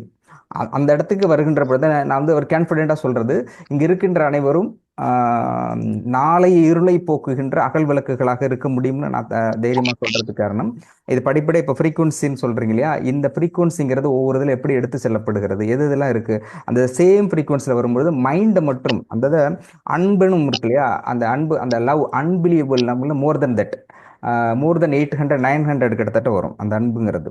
இந்த அன்பனும் அந்த அந்த ஃப்ரீக்வன்சி நீங்கள் டியூன் அதை எப்படி அந்த ஃப்ரீக்வன்சியை நீங்கள் எப்படி மாற்ற முடியும் அப்படிங்கிறது தான் கலை. அதுதான் அறிவியல் பூர்வமாகவும். ஆன்மீகத்தில் மெடிடேஷனாக டைரெக்டாக போடுவாங்க. அறிவியல் பூர்வமாக அந்த மனதை நீங்கள் ஒருத்தர் என்ன வெளிப்படையாக சொல்கிறேன்னு வச்சுக்குவோமே, அன்பு அப்படிங்கிறது எப்படி புரிந்து கொள்ளப்படுகிறது. அன்புங்கிறது ஒரு மழை மாதிரி. அது எல்லா நேரத்திலும் எல்லாருமே புரிந்து கொள்ள. இரவல் பெய்யும் பொழுது பலருக்கு புரியாது, பயங்கரமாக அடிக்கும் பொழுது புரியும், சில தூங்கும்போது புரியும். எல்லா காலகட்டத்திலும் யாருக்கும் தெரிந்தாலும் தெரியாமலும் சலனத்தோடு சலனம் இல்லாமலும் கடுமையான மனதை கூட ஈரத்தால் நினைக்கக்கூடிய மனது மழை. அப்போ மழை மாதிரி மனது வந்து அன்பு என்பது எல்லா மக்களிடமும் எல்லா உயிர்களிடமும் பரவிக்கொண்டே இருக்கிறது, தூவிக்கொண்டே இருக்கிறது. ஆனால் சிலர் மட்டும் அந்த ஈரப்பதத்தை எடுத்துக்கொண்டு தன்னுள் இருக்கின்ற அன்பெனும் விதையை, மனதை, இந்த பர்பஸ் ஆஃப் லைஃப், இதை எடுத்துக்கொண்டு விருட்சகமாக வளர்கிறார்கள். அவர்கள் மூலமாக பலருக்கு ஆன்மாவினுடைய நிழல் கிடைக்கிறது. பலர் வந்து இளைப்பாறுவதற்கான இளைப்பாறும் அங்கே பழங்களையும் கனிகளையும் கொடுத்து அவர்களை அடுத்த நிலைக்கு எடுத்து செல்லக்கூடிய சிலர் மட்டுமே மாறுகிறார்கள். அன்பு என்பது மிகச்சிறந்த, அது அன்பு என்பதை லவ் இஸ் காட், அன்பே கடவுள் அப்படின்னு சொல்கிறாங்க இல்லையா. அந்த ஃப்ரீக்வன்சி நீங்கள் சொன்ன மாதிரி நான் அடுத்தது ஃப்ரீக்வன்சிஸில் அதை எடுக்கிறேன். ஒரு இதுலேயும் அதை எப்படி டியூன் அப் பண்ணுறது. டைரெக்டாக ஃப்ரீக்வன்சியாக இருந்தால் புரியாது. அந்த அன்பு இருக்கு இல்லையா, அந்த லவ் அப்படிங்கிறது மட்டும் எப்படி வந்து பரிமாறப்படுகிறது. ஒரு குழந்தை தன்னுடைய தந்தையிடம் பரிமாறுகின்ற அன்பு, ஒரு ஆசிரியர் தன்னுடைய மாணவர்களிடம் பரிமாறுகின்ற அன்பு, பெற்றோர்கள் குழந்தைகளிடம் பரிமாறுகிற அன்பு, இந்த அன்பு இருக்கு இல்லையா, அந்த அன்புங்கிறது ஒன்று தான். அந்த இழையோட்டம் எப்படி மாறுகிறது, எப்படி புரிந்து கொள்கிறார்கள். இப்போ டைமில் நான் சொல்கிறேன், எப்படி ஒரு குழந்தை தன்னுடைய தந்தையின் மீது வைத்திருக்கிற அன்பு இருக்கு இல்லையா, அது சொல்ல தெரியாது, ஆனால் அது வெளிப்படுத்தும். சொல்ல தெரியாது, வெளிப்படுத்தும். அந்த வெளிப்படுத்துகின்றதை புரிந்து கொள்கின்ற பக்குவம் இருக்கிறார்களே, ஒரு அன்பை புரிந்து கொள்கின்ற பக்குவம் உடையவர்கள் மிகச்சிறந்த நல்ல மனிதர்களாகவும் எல்லாராலும் மதிக்கப்படுகின்ற விரும்பப்படுகின்ற மனிதர்களாக இருப்பார்கள். அன்பை புரிந்து கொள்கிறது, அது சொல்றது இல்லை. சொல்லி நான் உங்களை அன்பு வச்சிருக்கேன், பாசம் வச்சிருக்கேன், அதை நீங்கள் சொல்லாமலே அது ஒரு ஸ்டோரி இருக்கு, அட்டகாசமான ஸ்டோரி. ஒரு குழந்தை தன்னுடைய அப்பா அம்மா எல்லாம் வச்சிருக்க அன்புங்கிறது அது சொல்ல தெரியாது, ஆனால் காட்டும். பட் அவருக்கு புரிஞ்சிக்க தெரியாது. அதன் பிறகு அந்த ஸ்டோரி முடியும், ரொம்ப அருமையா இருக்கும். அப்போ அன்புங்கிறது இருக்கு. இன்டர்ப்ட் பண்றதுக்கு மன்னிக்கணும். இல்ல, நீங்க பேசலாம் மேடம், நீங்க பேசணும், நீங்க தான் பேசணும். இப்ப அன்புக்கு ஒரு ஃப்ரீக்வன்சிங்கிறீங்க. அந்த ஃப்ரீக்வன்சி எப்படி சார் படிக்கிறது? அது படிச்சாலும் பொறுமை, கடவுளை படிச்சது தானே. அதுதான் கடவுள். அன்பை அன்பை பிடிச்சிட்டோம்னா நம்ம எல்லாம் அந்த ஃப்ரீக்வன்சில இருந்தா ஒரு பிரச்சனையும் இல்லை சார். மனசுக்கு இன்னும் ஒண்ணுமே வேண்டாம், ஒண்ணுமே வேண்டாமே. கரெக்ட் தான். அன்பு ஃப்ரீக்வன்சி எப்படி பிடிப்பீங்க சார்? செம்ம அடிச்சு நொறுக்குறீங்க. Very good. அன்பு ஃப்ரீக்வன்சி எப்படி பிடிப்பீங்க தெரியுமா சார்? நிஜமாவே பிராக்டிகலா கேக்குறேன். வளர்த்துக்கோங்கம்மா. இது டிபேட்டே வச்சிடலாம் போல இருக்கு. அதுவா இது நான் அப்பயே பிளான் பண்ணது, அன்பார்ச்சுனேட்லி முடியல. Okay correct. இல்ல ஒரு ஃப்ரீக்வன்சி எப்படி பிடிப்பீங்க சார் பிராக்டிகலா? ஒரு எவ்வளவு ஃப்ரீக்வன்சி இருக்கீங்க, ஒவ்வொருத்தரும் ஒரு யுனிக் ஃப்ரீக்வன்சி இருக்கீங்க. இப்ப ரேடியோ டியூன் பண்ற மாதிரி ரேடியோவுக்கு எஃப்எம்க்கு ஒவ்வொரு ஃப்ரீக்வன்சி டியூன் பண்ணிக்கிறோம். அதுல அது இப்போ பிராட்காஸ்ட் பண்றதுல வருது. அதே மாதிரி அன்புங்கிற ஃப்ரீக்வன்சில பிராட்காஸ்ட் என்ன நடக்குதோ அந்த பிடிச்சிட்டா அன்பு ஃப்ரீக்வன்சி பிடிச்சிடலாம் இல்லையா? டெஃபினட்டா. அது எப்படி பிடிக்கலாம் சார்? கரெக்டா பிடிச்சீங்க பாருங்க மேடம். அது மாதிரி சொல்லுவாங்க, கிருஷ்ணர் வந்து என்ன கீத உபதேசம் பண்ணாரோ அந்த ஃப்ரீக்வன்சியை நம்ம பிடிச்சிட்டோம்னா அவர் என்ன பேசுனாருன்னு ஃபுல்லா வந்துடும். Super madam. அதே நிகழ்வா பார்க்கலாம் அப்படிங்கறாங்க. கண்டிப்பா கரெக்ட். அதுதான் அந்த ஃப்ரீக்வன்சி எப்படி சார் பிடிப்பீங்க? அந்த பெரிய சீக்ரெட் தெரிய வேண்டாமா? இங்கேயோ போயிட்டீங்க போங்க. நான் உங்கள்ட்ட கத்துக்கணும்னு நினைக்கிறேன். இல்ல மேடம், எக்ஸ்ட்ராடினரி கொஸ்டின்ஸ், எக்ஸலண்ட். இதுதான் பேஸ். நான் சொல்றேன் இல்லையா, அறிவியல் பூர்வமான ஆன்மீகம் நான் விரும்புறது அப்படிங்கிறது இதுதான். கேட்டீங்களா? இப்போ இன்னொரு விஷயம் நிறைய சொன்னீங்க, கொஸ்டினா கண்டினியூவா போயிட்டு இருக்கு. இப்போ மகாபாரதத்துல போனா அந்த ஃப்ரீக்வன்சினா எவ்ரிதிங் இஸ் அந்த ஃப்ரீக்வன்சி டெஃபினட்டா. இப்போ 108.4 அப்படின்னா சூரியன் எஃப்எம், 9னா ரெயின்போ, ஒரு எஃப்எம் இருக்கு இல்லையா, அந்தந்த ஃப்ரீக்வன்சி அது இதுல ஒரு ஸ்டோர் ஆயிருக்கு. நீங்க அதை எடுக்க முடியும். இது வந்து டிவிக்கு, ரேடியோ எல்லாத்துக்குமே இருக்குது. அதே மாதிரி தான் உலகத்தில் உள்ள அனைத்து உயிரினங்களுக்கும், தாவரங்கள் உள்பட அனைத்திற்கும் ஃப்ரீக்வன்சி இருக்கு. அனைத்திற்கும் ஃப்ரீக்வன்சி இந்த அடிப்படையில் தான் இருக்கு. இந்த ஃப்ரீக்வன்சியோட பேஸ் தான் இறைவன். அங்கிருந்து வருது அதோட பிளஸ். இப்போ ஃபார் எக்ஸாம்பிள் மனிதன் அப்படின்னா 100 அப்படின்னா 100ல பாயிண்ட் சம்திங் இப்படிதான் ஃப்ரீக்வன்சி இருக்கு. அப்போ மகாபாரத காலகட்டம் இருக்கு இல்லையா, அந்த காலகட்டத்தில் அதுக்கு போகிறோம். அதை பார்க்கணுன்னா அது நிச்சயம் உண்டு. இப்போ சன் டிவிக்குன்னு ஒரு ஃப்ரீக்வன்சி இருக்குல்ல, அதே மாதிரி அதுக்கான ஒரு ஃப்ரீக்வன்சி இருக்கு. நீங்க அதுதான் சொல்றது. அப்போ நீங்க எந்த இடத்துல மைண்ட் செட் பண்ணணும்னா, மனதை நியூட்ரல் பாயிண்ட் 0 பாயிண்ட்ல வச்சுட்டு இருக்கும்பொழுது, நியூட்ரலா இருக்கும்பொழுது விருப்பு வெறுப்பற்ற நிலை, அதான் நேற்று பேசும்பொழுது சொன்னாங்க, விருப்பு வெறுப்பற்ற நிலை இறைவனுடைய நிலை. அப்போ நீங்க அதுவும் இல்லாமல் அந்த நியூட்ரல் பாயிண்ட்ல இருக்கும் பொழுது உங்களால் அதை கடந்து போக முடியும். அந்த நியூட்ரல் பாயிண்ட்னா 0. அப்போ நீங்கள் 0லேருந்து 900 அன்பு அப்படிங்கிற ஃப்ரீக்வன்சி அன்கண்ட்ரோலபிள் லவ் அப்படின்னு வரும். நான் ஏற்கனவே நிறைய அந்த ஃப்ரீக்வன்சி நிறைய வாட்டி போட்டிருக்கேன். அது ஹைலைட்டாக அதுதான் இருக்கும். அது அந்த இடம்ங்கிறது தான் இறையினுடைய தன்மைன்னு நீங்கள் கரெக்டாக அதை சொல்கிறீங்க. அதை பிடிச்சா பிடிச்சிடலாம்னு ஃப்ரீக்வன்சியா, அதை ஃப்ரீக்வன்சியா எப்படி உணர்வது அப்படின்னாக்க, இப்போ எஸ் சார், வார்த்தைகள்ல வந்து கொடுக்குற அழுத்தம், நம்ம வார்த்தைகள் பேசுற அந்த ஒவ்வொரு கோட்ஸ் அவங்க கொடுத்துருக்க அந்த கோட்ஸை வச்சுதான் நம்ம அந்த ஃப்ரீக்வன்சியை உணர முடியும்ல சார்? கண்டிப்பா உணர முடியும். இப்போ ஏன்னா நம்ம படிச்சுதான் தெரிஞ்சுக்கிறோம் சார். அப்ப வார்த்தைகள் அங்க அவங்க அந்த இது கொடுக்கும் போது, இப்ப பகவத்கீதையே அம்மா சொன்ன மாதிரி பகவத்கீதையே கொடுக்கும் போது நம்ம அந்த வார்த்தைகள்ல இருக்கிற இதை உள்வாங்கும் போது நம்ம அந்த ஃப்ரீக்வன்சியும் உள்வாங்கிக்கிறோம் இல்லையா சார்? ஓகே, இதுல ஒரு சின்ன டிஃபரன்சியேஷன் இருக்கு. கரெக்ட். இது அப்படியே டியூன் அப் பண்ணி எடுத்துட்டு போறேன். இப்போ நல்லா இருங்க அப்படின்னு சொல்றாங்க. இப்போ ஒரு 100 பேர் இருக்காங்க, ஒரு திருமணத்துல வாழ்த்துறாங்க. எல்லாருமே நல்லா இருங்க அப்படின்னு சொல்றாங்க, வாழுங்க, பல்லாண்டு வாழ்க பல்லாண்டு வாழ்க அப்படின்னு எல்லாருமே சொல்றாங்க. அப்போ நீங்க சொல்றது இதான் ஏற்கனவே பிரசாத் சாரும் கேட்டிருந்தாரு. எல்லாமே என்ன சார் 630 வச்சாலும் அதே சவுண்டு தான் வருது, 730 வச்சாலும் அதே சவுண்டு தான் வருது, 230 வச்சாலும் இதே சவுண்டு தானே வருதுன்னு சொல்லியிருந்தாரு. அது கரெக்டான கொஸ்டின். இப்போ அப்ப நீங்க சொல்றீங்க பல்லாண்டு வாழ்க அப்படிங்கிற 100 பேர் பேசுறாங்க, 100 பேர் சொல்றாங்க. ஓகேவா? 100 பேர் சொல்லுகின்ற பொழுது அந்த 100 பேரும் சொல்லுகின்ற அந்த ஃப்ரீக்வன்சி ஒரே மாதிரி தானே இருக்கணும். கரெக்டா? எல்லாரும் அதானே இருக்கிறது இல்ல சார். அன்பின் வெளிப்பாடு தானே சார். சூப்பர் சூப்பர் மேடம், அட்டாசமா இருக்கு. நிச்சயம் I really appreciate you more than me. நான் புரிந்து கொண்டதை தாண்டி நீங்க புரிஞ்சுக்கிறீங்க. Really appreciate you. Correct, 100% correct. இதுதான் இந்த கோயின்சைடோட நீங்க வந்து டேக் அப் பண்ணீங்கன்னா இஸ் எக்ஸ்ட்ராடினரி. இதையும் ப்ளஸ் வந்து ரியாலிட்டி, அன்பு இருக்கு இல்லையா, அவங்க சொன்னாங்களே அன்பு எப்படி இருக்கும், பாசம், அந்த வார்த்தை, அதை வந்து இது ஃப்ரீக்குவன்சிங்கிறது இந்த லெவல் போதும், எனக்கு தெரிஞ்சு இந்த புரிதல் போதும். இதை எப்படி வந்து வார்த்தைகளுக்காகவும் மெடிடேஷனுக்காகவும் வார்த்தையாக போதும், நீங்கள் வார்த்தையை பயன்படுத்தி செயலாகவும் பயன்படுத்திட்டீங்கன்னா நீங்கள் அந்த இடத்துக்கு வந்துடலாம், ஷூராக வரலாம். இதுதான் பேஸ். இப்போது அதை உங்களால் புரிஞ்சுக்க முடியும். இப்போ எல்லாருமே 100 பேர் பல்லாண்டு வாழ்கன்னு சொல்கிறாங்க. 100 பேர் சொல்கிற பல்லாண்டு வாழ்கும் ஒரே மாதிரி இருக்கார். சப்போஸ் பல்லாண்டு வாழ்க அப்படிங்கிறது 75 அதோட ஃப்ரீக்குவன்சினா, அந்த ஃப்ரீக்குவன்சிங்கிறது 100 பேர் சொல்கிறதும் 75ல இருக்காது. அப்போது எல்லாருமே அதே வார்த்தை தானே சொல்கிறாங்க, அப்போ அதே ஃப்ரீக்குவன்சி தானே இருக்குன்னா நீங்கள் சொல்கிறது எக்ஸாக்ட்லி ரைட். மனம் இட் வில் பி டிசைடிங், மனம் அதை தீர்மானிக்கிறது. அந்த ஃப்ரீக்குவன்சிங்கிறது வார்த்தை தான், அது சவுண்டு. பட் அந்த ஃப்ரீக்குவன்சி இருக்குல்ல, இந்த லெவல், அந்த அந்த அது இருக்கு இல்லையா, வைப்ரேஷன் 2 போகும். அது இன்னும் தெளிவாக சொல்லணும்னு வச்சிங்கன்னா,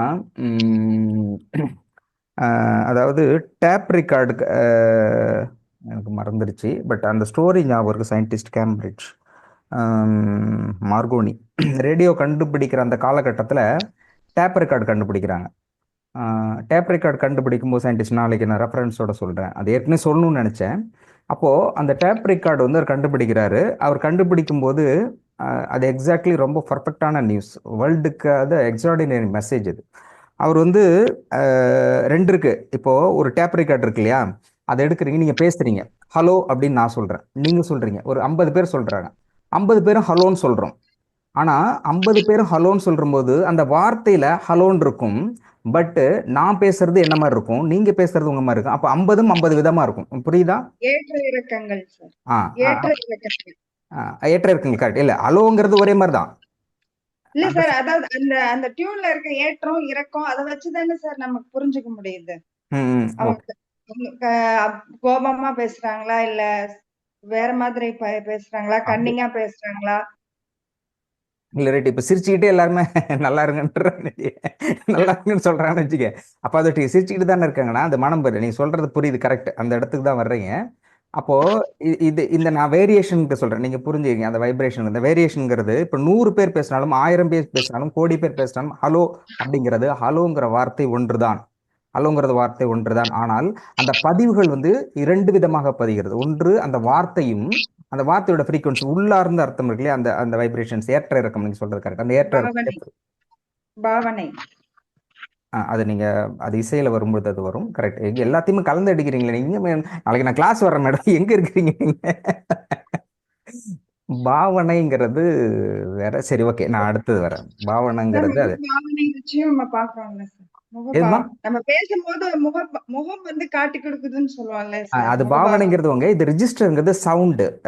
இசைக்கு பாவனைங்கிறத விட நம்ம பேசும்போதே நம்ம முகபாவம் மாறும்ல சார்? ஆமா ஆமா மாறும்.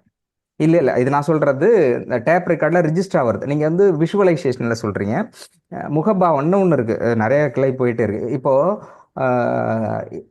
இப்போ நம்ம பேசுற முகபாவம் எப்போ மாறும்னா அதுக்கும் மூச்சு சுவாசத்துக்கும் சம்பந்தம் இருக்கு. நீங்க ஒருத்தர் கோபமா பேசுறாங்கன்னு வச்சுங்களேன், கோபமா பேசுகின்ற பொழுது நீங்க சுவாசத்தை பார்த்தீங்கன்னா ரொம்ப ஹாட்டா இருக்கும், ரொம்ப வேகமா இருக்கும். இப்படி இருக்க திட்டிகிட்டே இருக்க கோபமா பேசும்போது மூச்சு பயங்கரமா வந்துட்டு இருக்கும். அவன் தான் திட்டுறானே, ஏன் மூச்சு வேகமா போகுது? இன்னொன்று, நீங்க மூச்சு வேகமா போகும்போது பேசுனால பேச்சும் வேகமா இருக்கும். அப்போ உங்களுடைய சுவாசத்திற்கும் நீங்கள் சிந்திக்கின்ற சிந்தனைக்கும் பேசுகின்ற பேச்சுக்கும் செய்கின்ற செயலுக்கும் 100க்கு 100% நேரடி தொடர்பு இருக்கு. இது ஆன்மீகம். இது சித்தர்கள் எப்படி சொல்றாங்கன்னா, ஜஸ்ட் உங்களுடைய சுவாசம் இருக்கு இல்லையா, சுவாசத்தை டைரக்டா அப்படி கையில வச்சு பாக்குறீங்க. சுவாசத்தை கையில வச்சு பாக்குற போதுன்னா இந்த சுவாசத்தை ஒரு 5 நிமிஷம் பார்த்த பிறகு அவங்க சொல்றாங்க, நீ எத்தனை வயசு உயிர் வாழ முடியுங்கிறது சித்தர்களால் சொல்ல முடியும் சுவாசத்தை வச்சு.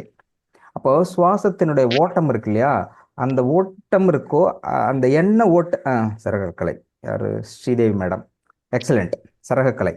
ஆமாம், அந்த இதில் நம்ம அதை டீப்பாக போகலை. அந்த கலைங்கிறது ரொம்ப முக்கியம். சுவாசக்கலை, சுவாசக்கலைங்கிறது எப்படி சொல்லுவாங்கன்னா சுவாச குரு அப்படின்னு சொல்லுவாங்க. நீங்கள் ஆன்மீகத்தினுடைய குரு அப்படின்னா சுவாசம்தான். சுவாசத்தை மிக, அதாவது துல்லியமாக உங்களால் உணர்ந்து கொள்ள முடிந்தால், நீங்க மூச்சு விடுறீங்க இல்லையா, இந்த சுவாசத்தை மிக துல்லியமாக உங்களால் புரிந்து கொள்ள முடிந்தால், உணர்ந்து கொள்ள முடிந்தால் நீங்கள் ஆன்மீகத்தின் அடுத்த கட்டத்துக்கு போகலாம். வேற எதுவுமே தெரியல, அதுதான் குரு. ஆன்மீகத்தினுடைய குரு அப்படின்னு சொன்னாக்க சுவாச குரு, சுவாசம் தான் குரு. இந்த சுவாசம் எல்லாத்தையுமே வச்சிருக்கு. அது சுவாசத்தை பற்றி மட்டுமே எடுத்தா அதில் அவ்வளோ விஷயம் சொல்லலாம். சயின்ஸாகவும் சரி, ஆன்மீகத்தில் எல்லாமே அதுக்குள்ளே தான் இருக்கும். உங்களுடைய முன்ஜென்மம், அதாவது ஒருத்தர் ஆறா இருக்கு இல்லையா, அந்த ஆறா நிறைய போயிட்டே இருக்குது, வர இடத்துக்கு வர முடியல. இந்த ஆறா இருக்கு, இந்த ஆறாக்குள்ளே சுவாசிக்கிறோம். இந்த சுவாசம் காற்றுங்கிறது நம்முடைய ஆறாவை கடந்து நம்மகிட்ட வரும். வெளி சுவாசம் கொடுக்குற போது இந்த ஆறாவை கடந்து போகும். இந்த ஆறாவிட்ட வரும்பொழுது இந்த ஆறாக்கள் இருக்கு இல்லையா, இந்த ஆறாவில் கடந்து உன்னுடைய சுவாசத்தில் வருது இல்லையா, இந்த சுவாசத்தில் உன்னுடைய பிரச்சனைகளுக்கு தீர்வு இருக்கும். காரணம், இந்த பிரச்சனை எதற்காக வந்தது என்பது கர்ம வினை, அதில் பதிவுகள் இருக்கு. உங்களுடைய ஆறாவில் கர்ம வினை பதிவுகள் இருக்கு. அந்த கர்ம விதை பதிவுகளை பொறுத்து உன்னுடைய சுவாசம் மாறுகிறது. இந்த வெளிக்காத்து இருக்கு இல்லையா, வெளிக்காத்தும் உள்காத்தும், நம்ம எல்லாருமே 100 பேர் இருக்கும், 100 பேர் பக்கத்து பார்த்து சுவாசிட்டோம்னா இந்த சுவாசம்ங்கிறது எல்லாருக்கும் ஒரே மாதிரி இருக்காது. நமக்கு என்ன ஆக்சிஜன் இதில் இருக்கிறது அப்படிதான் தெரியும். ஆனால் உள்ளார்ந்த ஆன்ம செய்தி அப்படிங்கிறது இந்த கர்மா, இந்த ஆறா அதன் மூலமாக வருகின்ற பொழுது, அந்த ஆறாவை கடந்து போகின்ற பொழுது அந்த கர்ம வினையை தொட்டு தான் காற்றே உள்ளே போகும். இப்போ காற்று உள்ளே போகுதுங்கும் பொழுது அதற்கு தகுந்த மாதிரி தான் உள்ளே செயல்படும். இன்னும் டீப்பாக சொல்லணும்னா, ஒரு டிசீஸ் வருதுங்கிறத பொறுத்தும் எதிரே இருப்பவரின் மனதையும் கட்டுப்படுத்த இயலும் என்பார்களாமா. ஸ்ரீதேவி மேடம். ஓகே, வணக்கம் மேடம். ஸ்ரீதேவி மேடம் லைன்ல இருக்கீங்களா? சார் வணக்கம் சார். ஓ, ஸ்ரீதேவனா? ஸ்ரீதேவி கணேசன். ஓ, கணேசனா? ஓ, right right right. Okay okay okay, பரவாயில்ல. மெடிடேஷன் படிச்சிருக்கீங்களோ? சார் அந்த கிளாஸ்ல கொஞ்சம் கொஞ்சம் அட்டன் பண்ணியிருக்கேன் சார். சூரியகலை, சந்திரகலை, அது கொஞ்சம் பேசிக் மட்டும், அது பஞ்சபட்சி அதெல்லாம் கொஞ்சம். பரவாயில்லையே, எங்கேயோ போயிருக்கீங்களே. பட் பரவாயில்ல, சிறந்த கருத்து. அது சுவாசம்ங்கிறது இப்போ ஸ்டார்டிங்கில் அது சொல்லலை, பட்டு நிச்சயமாக சுவாசக்கலையை ஒருவர் அறிந்திருக்க வேண்டும். சுவாசக்கலைங்கிறது முக்கியம். தியானத்தின் அடிப்படையில் சுவாசக்கலைங்கிறது ரொம்ப ரொம்ப முக்கியம். சார் டாக்டர் அடிக்கடி சொல்லுவாங்க, மூச்சை கவனிங்க மூச்சை கவனிங்கன்னா ரொம்ப பேர் மூச்சை கொண்டு தூக்கம் தான் வந்துடும். அப்போ பேசிக் காற்றை காட்டு கணக்கு.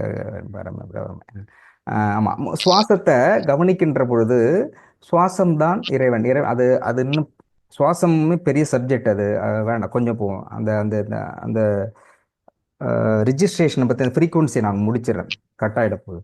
அப்போ அந்த சுவாசம் இருக்கு இல்லையா, சுவாசம் மெடிடேஷனில் நீங்கள் இருக்குன்னா மெடிடேஷன் எப்படி பண்ணணும், அந்த மெடிடேஷன் சுவாசத்தை எப்படி கவனிக்க வேண்டும், சுவாசத்தை நீங்கள் கவனிக்கின்ற பொழுது உங்களுடைய பிரச்சனைகளுக்கு தீர்வதிலிருந்து எப்படி எடுக்க முடியும், எப்படி அதில் பிரச்சனைகள்.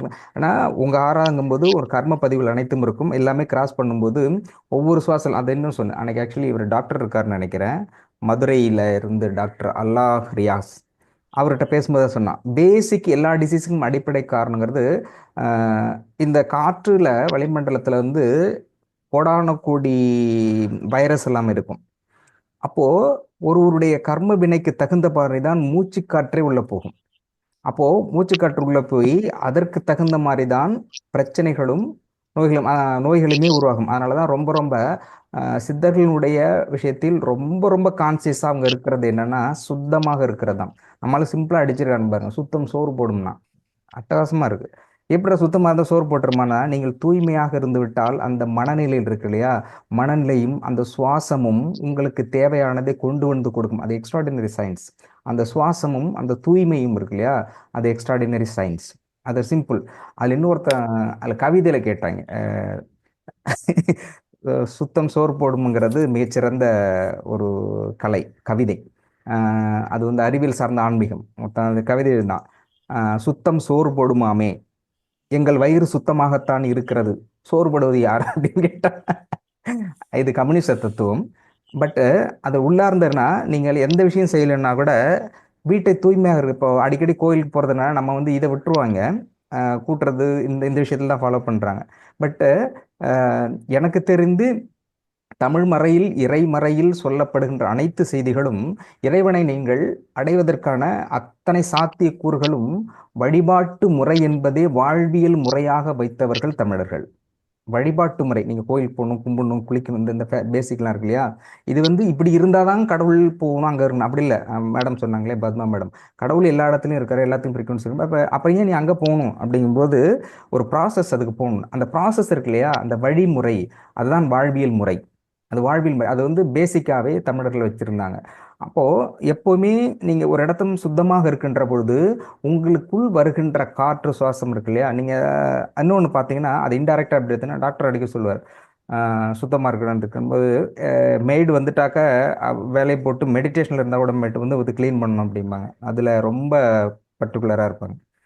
அதில் இன்னும் இது இன்டைரக்டாக நம்ம புரிஞ்சுக்கிறதா பார்க்கணுன்னா, இப்போது பிரைம் மினிஸ்டர் ஆஃபீஸ் பெரிய சீஃப் ஆஃபீஸரோட அந்த அந்த ஷார்ட் பார்த்தீங்கன்னா உட்கார இடம் பார்த்தீங்கன்னா அதை துடைக்கிறது மட்டுமே ஒருத்தர் இருப்பாங்க. அதை மட்டுமே துடைப்பாங்க. எப்போ போனாலும் பளிச்சுன்னு இருக்கும், நீட்டான்னு இருக்கும். அப்போ நீங்கள் எடுத்தீங்கன்னா ஒரு பவர்ஃபுல்லான இடத்துக்கு நீங்கள் வரணும்னா தூய்மையாக இருக்கணும், சுத்தமாக இருக்கணும். நீங்கள் எப்போ தூய்மையாகவும் சுத்தமாகவும் இருக்கிறீங்களோ அப்போ அந்த இடத்துக்கு ஆட்டோமேட்டிக்காக வருவீங்க. இதான் டீகோடுங்கிறது. அது இப்படி இருந்தால் அது இப்படி செஞ்சால் ஆப்போசிட்டாக அந்த இடத்துக்கு வரலாம். நீங்கள் பிரைம் மினிஸ்டர் ஆஃபீஸ் எந்த பிரைம் மினிஸ்டர் ஆஃபீஸ் இருந்தால் எல்லாம் பவர்ஃபுல்லாக இருக்க இடத்துக்கு அந்த இடம் பளிச்சுன்னு சுத்தமாக இருக்கும். ஷார்ட் பார்த்தா கேமராக்காக வச்சாலும் கூட அவங்க உட்கார்ற இடம் அவ்வளோ சுத்தமாக இருக்கும். டெய்லி அதை மட்டுமே தொடப்பாங்க. வந்துட்டு போனது ஒன்றுமே இருக்காது, அதை மட்டும் தொடச்சிக்கிட்டு இருப்பாங்க. ஏன் அப்படின்னா சுத்தம். அந்த அசுத்தம் சோறு போடுங்கிறது 100% உண்மை. உங்களை வந்து தூய்மைப்படுத்துகின்ற பொழுது உங்களிலிருந்து உள்ளே செல்கின்ற ஆறா வழியாக செல்கின்ற உங்களுடைய கர்ம பதிவின் வழியாக செல்கின்ற காற்று உங்களுக்கு தேவையானதை நிச்சயம் கொடுக்கும். அது உங்களுக்கு ஏற்கனவே பூர்வ ஜென்மத்தில் இருந்து என்ன பிரச்சனைகள் இருக்கோ அதுக்கு தகுந்த மாதிரி தான் நோய் கொடுக்கும். அதுதான் அந்த கலை. அந்த கலையில் உள்ளே போகும்பொழுது உள்ளே எப்படி அதில் வந்து வள்ளலார் வந்து வள்ளலாரோட இதில் படிக்கும்போது அவர் அது அது அந்த மூச்சு கலை உள்ளே போயிட்டு எப்படி வருது, உள்ளே எப்படி இருக்கும் அப்படிங்கிற விஷயத்தையும் இப்போது சொல்லியிருந்தாங்க இல்லையா. இப்போ சயின்டிஃபிக் ரீசெண்டாக கண்டுபிடிச்சது வந்து God particles like frequency activity இல்லையா சார் ஸ்ரீதேவி? ஓகே, நான் இப்போ சொல்கிறேன் ஃப்ரீக்வன்சி பற்றி. அதுதான் கொஸ்டின் கேட்க டைவர்ட் ஆகிட்டே இருக்கிறேன், சாரி. இப்போ இது வள்ளலார் வந்து சுவாசத்தை பற்றி சொல்லுதும் சுவாசத்தினுடைய எண்ட் பாயிண்ட் வந்து சொல்றதுனால இப்போ வந்து காட் பார்ட்டிகிள்ஸ் அப்புறம் கடவுள் துகள் அப்படிங்கிறாங்க இல்லையா. கடவுள் துகள்ங்கிறது மட்டும் இவங்க சொல்லியிருக்காங்க. அந்த கடவுள் துகளோட ஸ்ட்ரக்சர் எப்படி இருக்கும், புத்துணர்வு நைஸ். கடவுளினுடைய அந்த ஸ்ட்ரக்சர் எப்படி இருக்கும் அப்படிங்கிறது உள்பட அந்த காட் பார்ட்டிகிள்ஸோட ஸ்ட்ரக்சர் எப்படி இருக்குங்கிறத விட வள்ளலார் சொல்லியிருக்காரு. அது வள்ளலாருங்கிறது ஒரு லட்சக்கணக்கான சயின்டிஸ்டினுடைய ஒரு கம்பைன் பண்ண ஒரு மகாபெரும் சித்தர் அவர். அது நான் தான் சொல்றேன் இல்லையா, நம்மளுடைய சித்தர்கள்ங்கிறது ரொம்ப கோமணம் கட்டிட்டு சும்மா தான் தெரிஞ்சிட்டு இருப்பாங்க.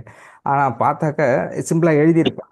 ஆனால் அது முழுக்க அறிவியல், எக்ஸ்ட்ராடினரி சயின்டிஃபிக். நீங்கள் வந்து எத்தனை லட்சம் கோடி செலவு பண்ணாலும் அவர்கள் சொன்ன அந்த வார்த்தைகளில் வந்து அவ்வளோ இருக்க ஒரு அறிவியல் இருக்குது. அறிவியல் என்பது அதை நான் நான் அதிகம் படித்தது அப்படிங்கிறதுனால as well as இது தொடர்பான ஏற்கனவே டிபேட் நடத்தினப்போ சான்ஸ்கிரிட்ல சொல்லப்பட்டது ஒவ்வொரு மொழியிலும் ஆன்மீக கருத்துக்கள் எந்த அளவுக்கு உள்வாங்கப்பட்டிருக்கு அப்படிங்கிற விஷயத்த அதில் முழுமையாக எடுத்து அதில் எப்படி சிறப்பாக இருக்கும் அப்படிங்கிறத அந்தந்த இதுலேயும் புலமை பெற்றவர்களை வச்சு ஒரு விஷயம் அப்போ ஏற்கனவே பண்ணணும். அதனால குறைந்தபட்ச அறிவு எனக்கு அதில் இருக்குது. ஸோ ஓகே, இந்த சுவாசம் பற்றியும் சுவாசத்தை எப்படி உணர்வது என்பதை பற்றியும் உங்களுடைய பிரச்சனைகளுக்கு நீங்களே தீர்வு எப்படி காண்பது என்பதை பற்றியும் அதுக்கு சொல்யூஷன் எல்லாத்தையுமே எப்படி பண்ணுறதுங்கிறத லேட்டராக டிஸ்கஸ் பண்ணலாம். நான் அந்த இது முடிச்சிடறேன். இப்போ ஆக்டிவிட்டிஸ் ஃப்ரீக்வன்சின்னு சொல்லியிருந்தாங்க இல்லையா.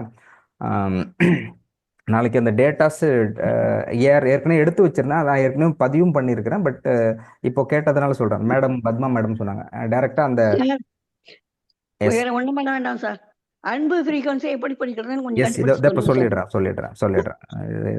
உடனே நமக்கு அடுத்த செகண்ட் தான் சொல்லிவிடுவோம். எனக்கு தெரியணும் இல்லை, ஓரளவு இது எனக்கு தெரியும் அப்படிங்கிறதுனால தெரிஞ்சதை பகிர்ந்து எனக்கு என்ன தெரியுதோ அத்தனையும் என்னோட இருப்பவர்கள் அனைவருக்குமே தெரியும். அதனால அதை சொல்லிடுறேன். இப்போது அந்த டேப் ரெக்கார்டு கண்டுபிடிச்சாங்களே, அப்போ கண்டுபிடிக்கும்போது சயின்டிஸ்ட் அவர் கண்டுபிடிக்கிறாரு. எந்த வருஷம் எப்படி கண்டுபிடிக்கிறார் அந்த ஃப்ரீக்வன்சி, நாளைக்கு அது டேட்டாஸோட சொல்லி எடுத்து வச்சிருக்கேன், அதை சொல்கிறேன். டக்குன்னு இப்போ இருக்கிறதுனால அந்த வருஷம் அது எல்லாமே சொல்ல முடியல. அப்போது அவர் வந்து கண்டுபிடிச்சிடுறாரு. இப்போ நம்ம பேசுகிற விஷயத்த அது ரெக்கார்ட் ஆகுது. ஹலோ அப்படின்னு சொன்னால் அதில் ரெக்கார்ட் ஆகுது. அது நான் பேசும்பொழுது என்னுடைய ஹலோ அப்படிங்கிறது ரெக்கார்ட் ஆகுது. அண்ட் என்னுடைய வாய்ஸ், நான் பேசுகின்ற அந்த வாய்ஸும் ரெக்கார்ட் ஆகுது. இப்போ இன்னொருத்தர் பேசுகிறாரு, அவரும் ஹலோங்கிறாரு. அந்த ஹலோவோட ஃப்ரீக்வன்சி என்ட்ரி ஆகுது, அவரோட வாய்ஸும் ரெக்கார்ட் ஆகுது. ஒரு பெண் யார் பேசுகிறாங்க இதெல்லாம் பேசிடுறாரு. அப்போது அதில் வந்து மிகப்பெரிய செய்தி என்னன்னா, அவர் இன்டர்வியூ கொடுக்குறாரு. இன்டர்வியூவில் அப்போது ஒரு ரெக்கார்டு வாங்குறாரு, அதை டிசைன் பண்ணுறாரு. டிசைன் பண்ணி வச்சுட்டு ஒரு விஷயம் பேசிட்டு அதை திரும்பி போடுறாரு. கொஞ்சம் தூரம் போட்டு திரும்பி போட்டோன்னே அது வருது. ஃபுல்லாக ஃபஸ்ட்டு ரிவைண்ட் பண்ணிட்டு ஃபர்ஸ்ட்லேருந்து போடும்பொழுது அப்போ என்ன நடக்குதுன்னா, இவர் வந்து ஆன் பண்ணி ஒரு விஷயம் பேசுறாரு. அந்த பேசுறதுக்கு முன்னாடி இவர் பேசியிருப்பாரு, அந்த அந்த ஆன் பண்றதுக்கு முன்னாடி அந்த டேப் ரெக்கார்டு எடுத்துட்டு வந்து போடுறதுக்கு முன்னாடி பேசியிருப்பார்ல, ஏதோ ஒன்று பேசியிருப்பார் இல்லையா, அந்த பேசுனதும் அதில் ரெக்கார்ட் ஆயிருக்கு. இது வந்து மிகப்பெரிய ஆச்சரியமான அதிசயமான உண்மை. அவர் ஆனால் அதுக்கு பிறகு இறந்துட்டார். ஏன் இறந்தார் அப்படிங்கிறதுக்கான செய்தி சொல்கிறேன். அப்போது அவர் சொல்கிறாரு, அப்போ அவர் என்ன சொல்கிறாருன்னா, இது வந்து எல்லாருமே சொல்கிறாங்க சார், நம்ம பேசுறது ரெக்கார்ட் ஆகிடுது, இது ரொம்ப பெரிய விஷயம், இது வந்து இப்போ கண்டுபிடிச்சதுல மிகப்பெரிய கண்டுபிடிப்பு இது அப்படின்னு எல்லாமே ப்ரைஸ் பண்ணுறாங்க. அப்போ அவர் சொல்கிறாரு, இது வந்து நான் பேசுகிறத இது ரெக்கார்ட் ஆகுது, இது நீங்கள் கேட்குறீங்க, எனக்கு இது உண்மையிலே பெரிய விஷயமா நினச்சேன். ஆனால் உண்மை என்ன அப்படின்னாக்க, நான் பேசாததும் இதற்கு முன்பு இதை ரெக்கார்ட் பண்ணாததும் அதில் ரெக்கார்ட் ஆயிருக்கு அப்படின்னு சொல்கிறார். அப்போ அவர் என்ன சொல்கிறாருன்னா, அப்போது எனக்கு ஒரு டியூன் இருக்குது, எனக்கு ஒரு ஃப்ரீக்குவன்சி இருக்குது, ஒவ்வொரு மனிதருக்கும் ஒரு ஃப்ரீக்குவன்சி இருக்குது. அப்போ அந்த அந்த மேடம் சொன்னாங்க இல்லையா, மகாபாரதத்தில் அந்த அந்த ஃப்ரீக்குவன்சியில் போனால் போக முடியுங்கிறது எக்ஸாக்ட்லி உண்மை. இப்போ எனக்கு ஒரு ஃப்ரீக்குவன்சி இருக்குது, எங்களோட அப்பாவுக்கு ஒவ்வொருத்தருக்கு இருக்குது. இப்போ ஒரு தாத்தா இருக்குது, இப்போ காந்தி இருக்காருன்னா அவருக்கு ஒரு ஃப்ரீக்குவன்சி இருக்குது. இப்போ டாக்டர் சொன்ன மாதிரி அண்ணாதுரை அவர்கள் இருக்காருன்னா அண்ணாதுரைக்கு ஃப்ரீக்குவன்சி இருக்குது. ஒவ்வொருத்தருக்கும் அந்த ஃப்ரீக்குவன்சி இந்த உலகத்தில் தோன்றிய முதன் மனிதனிலிருந்து இந்த உலகம் அழிகின்ற காலகட்டத்தில் இருக்கின்ற கடைசி மனிதன் வரை ஒவ்வொருத்தருக்கும் யூனிக் ஃப்ரீக்குவன்சி இருக்குது, முற்றிலும் மாறுபட்ட ஃப்ரீக்குவன்சி இருக்குது. நீங்கள் அந்த ஃப்ரீக்குவன்சியில் நீங்கள் போகும்பொழுது ரேடியோவில் இருந்த டேட்டாஸ் எடுக்கிற மாதிரி அந்த டேட்டாஸை எடுக்க முடியும். இதை அவர் சயின்டிஃபிக்காக ப்ரூவ் பண்ணிருக்காரு.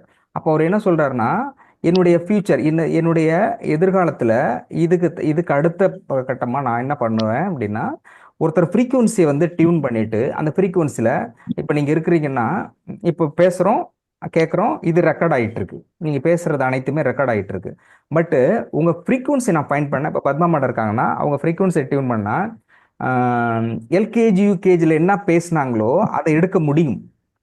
எல்கேஜி யூகேஜியில் என்ன பேசணும், இந்த ஃப்ரீக்குவன்சியை கரெக்டாக டியூன் பண்ணால் அவங்க சின்ன வயசுலேருந்து பேசுனது, அழுவுனது, சிரிச்சது, போனது அத்தனையும் ரெக்கார்டை எடுக்க முடியும் அப்படின்னு இது சயின்டிஃபிக். இது வந்து ஆன்மீகத்தில் சொல்லுவாங்க. ஒரு எந்த டாக்டர் எடுக்க சொல்லுவார் இல்லையா, எல்லா ரெக்கார்டும் ஒருத்தர் பேசுறது அனைவருடைய பேச்சையும் ரெக்கார்ட் ஆகிட்டு இருக்குது, அது ஆகாஷிக் ரெக்கார்ட் பதிவு எல்லாமே இருக்கிறது, நினைக்கிறது உள்பட பேசுறது உள்பட ரெக்கார்ட் ஆகுதுன்னு இருக்காங்களே, அது வந்து ஆன்மீகத்தில் கிளியர்மெண்ட் அப்படி போகிறது அப்படிங்கிறது டாக்டர் அடிக்கடி சொல்கிறாங்க.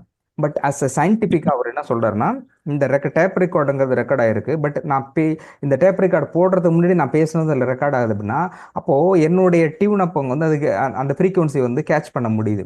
அப்படி கேட்ச் பண்ண முடிந்ததனால், அப்படி முடியுது அப்படின்னா ஒருவருடைய ஃப்ரீக்குவன்சியை பர்ஃபெக்டாக கேட்ச் பண்ணிட்டா அவர்கள் ஃபாஸ்ட்டில் என்ன இருந்தாங்க அப்படிங்கிறதும் ஃபீச்சர் உட்பட எடுக்க முடியும் அப்படின்னு அப்போ அவர் சொன்னார்.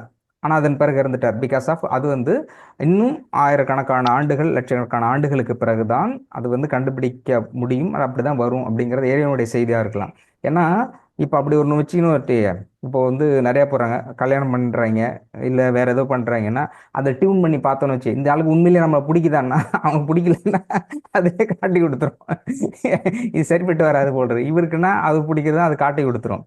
அப்போது பொய் சொல்கிறது, நீ பொய் சொல்கிறது தான் வாழ்க்கையிலே சுவராசியம். அப்போ சார் சூப்பராக இருக்குது சார் உங்கள் கிளாஸ் அப்படின்னா நான் நம்பிடக்கூடாது.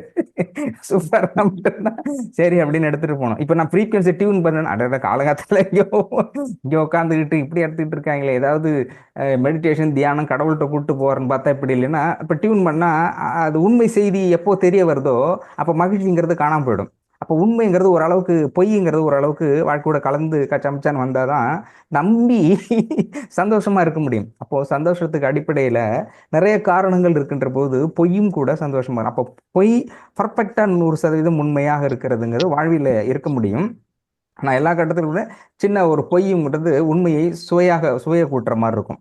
அப்போ அந்தந்த ஃப்ரீக்குவன்சி வந்து ஃபைண்ட் அவுட் பண்ணி ஒருத்தர் நல்லது சொல்கிறாங்களா கெட்ட சொல்கிறாங்களா, அவங்க உண்மையை என்ன மனதில் இருக்கான்னு ஃபைன் டியூன் பண்ணனா அதன் பிறகு யாராலையுமே ஒருத்தருமே ஒருத்தரோடையும் பேசவும் முடியாது, வாழவும் முடியாது. அந்த மாதிரி சூழல் போயிடுங்கிறதுனால மேபி இறைவன் அதை கட் பண்ணியிருக்கலாம். அதன் பிறகு அவர் அடுத்ததுல அவர் இறந்துடுறாரு. நான் பேர் மறந்துடுச்சு. அவர் பேர் என்ன சார்? நாளைக்கு சொல்றேன். எனக்கு எடுத்து வச்சிருக்கேன், நான் எழுதி நோட்ஸ் வச்சிருக்கேன், ஆல்ரெடி எடுத்துருக்கேன். இது நான் ஏற்கனவே பேசியிருக்கேன், 52வது எபிசோட்ல பேசியிருக்கேன். 1 2 3 ஆக்சுவலி அந்த எபிசோடில் ஃபுல்லாகவே அப்படி தான் எடுத்துருப்பேன். 52க்கு முன்னாடி 52க்கு முன்னாடி வரைக்கும் மைண்டில் நீங்கள் கேட்டிங்க இல்லையா, இது ஃபுல்லாக ஃப்ரீக்குவன்சியில் ஓப்பனிங் டைரக்டில் எடுத்தது. மைண்டு எப்படி ஒர்க் ஆகுது, மூளையில பதிவுகள் எப்படி ஒர்க் ஆகுது, மனம் எப்படி ஒர்க் ஆகுது, அது எப்படி பேசுது, எங்கேருந்து அதுக்கு செய்தி வருது அப்படிங்கிறத ஆஸ் பர் சயின்ஸாகவே எடுத்திருந்தேன். அப்போது அதுக்கு ரொம்ப பேர் திணறிட்டாங்கிறதுனால அதை ஸ்டாப் பண்ணிட்டேன். அது ஆல்ரெடி அந்த ரெக்கார்ட் போட்டே பேசியிருக்கேன். சயின்ஸ் ஆஸ் பர் சயின்ஸாகவே மனம் அப்படி. இப்போ நீங்கள் ஃப்ரீக்வன்சி உங்களுடைய கொஸ்டின்ஸுக்கு வரேன். இப்போது அன்பு அப்படிங்கிற ஃப்ரீக்வன்சி இருக்குது. அந்த அன்புங்கிற ஃப்ரீக்வன்சி பிடிச்சி எக்ஸ்ட்ராக்டே ரெடி ரைட். பியூர் லவ், உண்மையான, நீங்கள் வேற எதுவுமே பிடிக்க வேண்டாம், உண்மையான அன்பு. உள்ளத்திலே அன்பு உண்டால் வாக்கினிலே தெளிவுண்டு அப்படிங்கிற மாதிரி அந்த அன்பு அப்படிங்கிறத பரிபூர்ணத்துவ மனதோடு இணைந்த அந்த அன்பு இருக்கு இல்லையா, அதுதான் எல்லா உயிரிடத்தும் அன்பு வேண்டும்.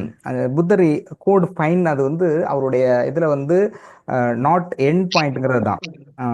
ஆசைய துன்பத்திற்காரன் ஆசைய துன்பம் மனம் சொல் செயல் ஆகியவற்றில் தூய்மை வேண்டும், எல்லா உயிரிடத்திலும் அன்பு வேண்டும். அன்பு இருக்கு இல்லையா, அன்பு தான் உயிர் நாடியாக அவர் வச்சு அதை டூல் பண்றாரு. அப்போ அதைத்தான் வள்ளலார் வந்து கோட் பண்ணி சொல்றாரு, வாடிய பயிர் எல்லாம் கண்டவர், அது அன்பு. இப்போ எல்லா உயிர்களும் இருக்கு அந்த இரக்க மனம் இருக்கு இல்லையா, unconditional love. Very good Malayarajan sir. Okay, unconditional love ஃப்ரீக்வன்சிலே ஹை ஃப்ரீக்வன்சி அன்கண்டிஷனல் லவ் தான். அதை நம்ம ஏற்கனவே போட்டிருக்கோம். அந்த கோபம் ஒன்று ஒன்று இருக்கு இல்லையா, இது எப்படி நீங்கள் ஃப்ரீக்வன்சியை நம்ம எடுத்துக்கிறது அப்படின்னாக்க, நல்ல கேள்வி. அது எப்படி நம்ம ஃப்ரீக்வன்சி அன்பையும் இதை நீங்கள் டியூன் பண்ண, அது ஆரம்பத்துலேயும் சொல்லிட்டு இருந்தேன். ரொம்ப நன்றி அனைவருக்கும். ஏன்னா இந்த இடத்துல தான் நான் ஆரம்பத்துலேயும் கத்திக்கிட்டு இருந்த காரணம் இதுதான். இதை டியூன் அனுபவத்திலும் ஓகே, இந்த டியூன் அப்ல தான் நான் கொண்டுட்டு வரணும்னு நான் கத்திக்கிட்டு இருந்தது. ஃப்ரீக்வன்சின்னு கத்துட்டு இருந்தேன் இல்லையா, அது அந்த கொஸ்டின்ஸ் கரெக்டாக வந்துருந்தீங்க. அந்த அந்த அன்பு இருக்கு இல்லையா, அன்பு எப்படி ஃப்ரீக்வன்சியாக இருக்குது, அதை எப்படி உணர்வது, அதை எப்படி கேட்ச் பண்ணுறது, அதை அந்த பரிபூர்ணமாக அதை எப்படி உணர்ந்து கொள்வது அப்படிங்கிற விஷயத்த இருக்கு இல்லையா, அதை எப்படி ட்ரைனிங் எடுத்துக்கிறது அப்படின்னாக்க, இப்போது அன்புங்கிறது அதை எப்படி இன்னும் ஃபைன் டியூன் பண்ணி சொல்கிறதுனா, எந்த அளவிற்கு இன்னும் டீப்பாக சொல்லணும்னா, புத்தரோட அந்த ஆறா வந்து 14 கிலோமீட்டருங்க, இருக்கிறதுலே அதிகமாக ஆறாங்கிறது அவரோடதுன்னு சொல்கிறாங்க. எப்படி அவருக்கு வந்தது? இப்போ நம்ம அவர் வந்து தர்மத்தில் சிறந்த தர்மம், நம்ம பல தடவை சொல்கிறது, திருவள்ளுவரோ இவங்களும் பெரிய தர்மம் செய்தவர்கள் இல்லை. அவர்கள் வந்து தர்மம் செய்யறதுக்கான வாய்ப்பும் இல்லை, செய்யவும் இல்லை படிக்க வச்சிருக்காங்களா, அந்த நம்ம அந்த இது எதுவுமே வரல. ஆனாலும் கூட அவர்கள் பேதம் பார்க்கல, டிஃப்ரென்ஷியேஷன்ஸ் இல்லை. ஆமாம், இந்த உயிர் அந்த உயிர் என்று வேற்றுமை பாராமல் பார்க்கறது அப்படிங்கிறது. அப்போது அவர் வந்து புத்தரோட அந்த டிசிஷன் எடுக்கிற அந்த ஞானம் இருக்கு இல்லையா, விஸ்டம் வருது இல்லையா, அந்த நாலேஜ், ஆசையே துன்பத்திற்கு காரணம் அப்படிங்கிற ஞான தத்துவம் வருது இல்லையா, எந்த இடத்துட்டு அவரால் வருது அப்படின்னா, ஏன்னா நான் வந்து இன்டர்நேஷ்னல் புத்தா லைட்டிங் அசோசியேஷன்ஸில் மோர் தென் 10 இயர்ஸ் ஆல்ரெடி சொல்லியிருக்கேன், 10 ஆண்டுகளுக்கு மேலே. அதில் வந்து பயிற்சினா ரொம்ப டெய்லிலாம் இல்லை, அதை பற்றி சொல்லுவாங்க கிளாஸு. முக்கியமாக தாய்லாந்துலேருந்து நிறைய வருவாங்க, தாய்லாந்து வந்து டீச் பண்ணுவாங்க, தாய்லாந்துலேருந்து வருவாங்க, ஒவ்வொரு கண்ட்ரீஸ்லேருந்து வருவாங்க. அதில் சிறப்பு என்னன்னாக்க, அதில் முழுமையாக ஒருத்தர் வந்து ரிஜிஸ்டர் பண்ணி ஒரு 10 ஆண்டு கிராஸ் பண்ணிட்டாங்கன்னா, அவர்களுடைய வாரிசுகளுக்கு அல்லது இரத்த சம்பந்தப்பட்ட உறவுகள் அல்லது யாராவது ரெக்கமெண்ட் பண்ணுறாங்கன்னா, உலக நாடுகளில் ஒன்று தாய்லாந்து, ஒன்று சைனா, அந்த புத்தர் பேஸ்டில் இருக்கக்கூடிய உலக நாடுகளுக்குள்ள எஜுகேஷன் சிஸ்டம் எது இருக்கோ அங்கே எல்லாமே ஃப்ரீ எஜுகேஷன் கொடுப்பாங்க. மீன்ஸ் எம்பிபிஎஸ் இருந்தாலும் சரி, லா படிக்கிறதா இருந்தாலும் சரி, எது படிக்கிறதா இருந்தாலும் அவங்க ஃப்ரீயாக இது கொடுப்பாங்க. நம்ம பட் அதுக்காக சேரல, ஆனால் நான் கொஞ்சம் பேர் ரெக்கமெண்ட் பண்ணினேன். அதில் வந்து அவங்க எடுத்துக்க தயாராக அதுக்கான குவாலிஃபிகேஷன் இல்லைங்கிறதுனால போகலை. பட் அதுக்கப்புறம் டாக்டர் சொல்லியிருந்தாங்க, நான் வந்து அப்பா பேரில் வந்து ட்ரஸ்ட் ஆரம்பித்து நிறைய பேருக்கு ஃப்ரீ எஜுகேஷனும் அப்புறம் வேலை வாய்ப்பு அப்புறம் ஸ்கூல் காலேஜ் சேர்க்கறதெல்லாம் பண்ணிட்டு இருக்கும்போது அப்புறம் சொன்னாங்க, உங்களுக்கு வர்ற பிரச்சனை இந்த மாதிரி செய்கிறதுனால தான் அப்படின்னாங்க. சரி, கொஞ்ச நாளைக்கு அதை போஸ்ட்பான் பண்ணிவிடுன்னு அந்த அந்த அந்த இதை வந்து இப்போதைக்கு செய்யலை, பட் அதெல்லாம் இருக்குது. அவர்கள் அந்த புத்தம் அப்படிங்கிற விஷயத்தில் அவர்கள் அந்த ஆர்கனைசேஷனில் இந்த கல்வியை கற்றுக் கொடுக்கிறார்கள். அதில் முக்கியமானது, புத்தர் வந்து 6 ஆண்டுகள் தொடர்ச்சியாக தியானத்தில் இருக்கார். 6 ஆண்டுகள் தொடர்ச்சியாக தியானம் இருக்கும்போது ஒவ்வொரு கடத்துல இருக்கும்போது அந்த ஞான நிலையை அடைகின்ற பொழுது அவருடைய கான்வர்சேஷன் இருக்கும், அது ரொம்ப அஸ்ட்ராடினரியாக இருக்கும். அன்பு பரோபகாரம் குணசேகரன். ஓகே. அன்பு அன்பு அடிப்படை. அன்புங்கிறது அதான் அன்கண்டிஷனல் லவ்ங்கிறது. அது ஏன் எப்படி அந்த unconditional love is a greater than anything. எல்லாத்த விட சிறந்தாக அன்பு ஃப்ரீக்குவன்சி எப்படி ஃப்ரீக்குவன்சியாக கன்வெர்ட் ஆகுதுன்னா, புத்தர் வந்து அது கதை எல்லாத்துக்கும் தெரியும். அந்த தன்னுடைய இளவரசனாக இருந்து நாட்டை ஆளக்கூடிய அந்த பொறுப்பிலிருந்து விட்டுட்டு எல்லா மக்கள் வந்து மகிழ்ச்சியாக இருக்கணும், எனக்கு தெரிஞ்சு மகிழ்ச்சியாக இருக்கணுங்கிறதுக்காக போறாரு. அதை விட இந்த மன்னனும் அந்த மக்களுக்கும் இடைப்பட்ட பிரச்சனைகளும் நிறைய விஷயங்கள் இருக்கு. அதை அடிப்படையாக கொண்டு தான் அதை விட்டு போறாரு. அப்போ இதுக்கு எல்லாமே பிரச்சனைகளுக்கெல்லாம் இல்லாமல் மனிதன் மகிழ்ச்சியாக இருக்க வேண்டும். ஸோ எண்டு என்ன இருக்குது? இப்படியே ஒருத்தன் பிறக்கிறான், இறந்து போறான், இறந்து போறதுக்கு அப்புறம் என்ன நடக்குது? ஸோ இதற்கான கேள்விகளுக்கெல்லாம் நீங்க என்னென்னலாம் கேள்வி கேட்குறீங்களோ, சப்போஸ் இப்போ கேட்டுக்கிறீங்களா, மனம் எங்க இருக்குது, இறந்ததுக்கு அப்புறம் என்ன நடக்குது, எங்க போகணும், எங்க வரணும், இந்த மாதிரி கேள்விகள் உங்களுடைய எல்லா விதமான கேள்விகளுக்குமான ஒரு பதிலாக நிறைய பேர் சொல்லியிருக்கிறாங்க. சித்தர்கள் எல்லாமே அதான் சொல்லியிருக்காங்க. இதற்கான ஒரு ஞான தத்துவத்தில் இருக்கக்கூடிய ஒரு இருந்து விஷயத்தை, செய்திகளை, இறை செய்தியை எடுத்தவர் தான் புத்தர். அப்போ சார் விருப்பு வெறுப்பு இல்லாம அன்புன்னு நான் நினைக்கிறேன் சார். விருப்பு வெறுப்பு இல்லாம அன்பு. விருப்பு வெறுப்பும் இல்லாத அன்பு இல்லாமை அன்பு சார். அன்பு ஒரு இடத்துல விருப்பம் இல்லாம இருக்கிறது அன்பு. அன்புன்னா விருப்பமும் இல்லாமல் வெறுப்பும் இல்லாமல் இருக்கிறது அன்பு அப்படின்னு சொல்றீங்க இல்லையா? ஆமா சார். சரி, இப்போ நான் ஒரு குழந்தை என்கிட்ட இருக்குது, நான் ஒரு குழந்தை கொஞ்சுகிறேன்னா வெறுப்பு இல்லாமல் இருக்கலாம். ஆனா விருப்பு இல்லாமல் எப்படி இருக்க முடியும் சார்? விருப்பம் அப்படிங்கிறது வந்து சார், இப்ப ஒன்னு பார்த்து பிடிக்கல அப்படிங்கிற இல்ல பிடிக்கல அப்படின்னு சொல்லும் போது அந்த அன்பு வந்து வெளிப்பட மாட்டேங்குதுங்க சார். புரியல, இன்னொருத்தர் சொல்லுங்க. இப்ப ஏதாவது ஒண்ணு பாக்குறோம் சார், அது நமக்கு பிடிக்காம இருக்கு அப்படிங்கும் போது அந்த அன்பை நம்மளால வெளிக்காட்ட முடியாது. ஆமா, அதான் வெறுப்பு. அந்த இடத்துல ஏன் நம்ம வெறுப்பை காட்டணும்? வெறுப்பையும் காட்ட வேண்டாம், ஆசைக்காக தான் அவங்க மீன் பண்றாங்க சார்.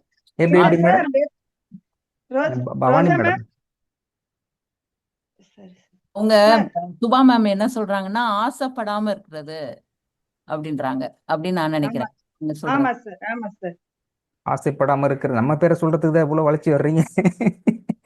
இல்ல விருப்பம்னா ஆசை தானே சார். விருப்பம். வெரி குட், சிறப்பு. எங்க போனீங்க? பேராசிரியரா இருந்திருக்க வேண்டியது. போங்க சார். வெறுப்பு இல்லாம இருக்கிறதே அன்புதாங்க சார். உண்மைதான். Very good, very good.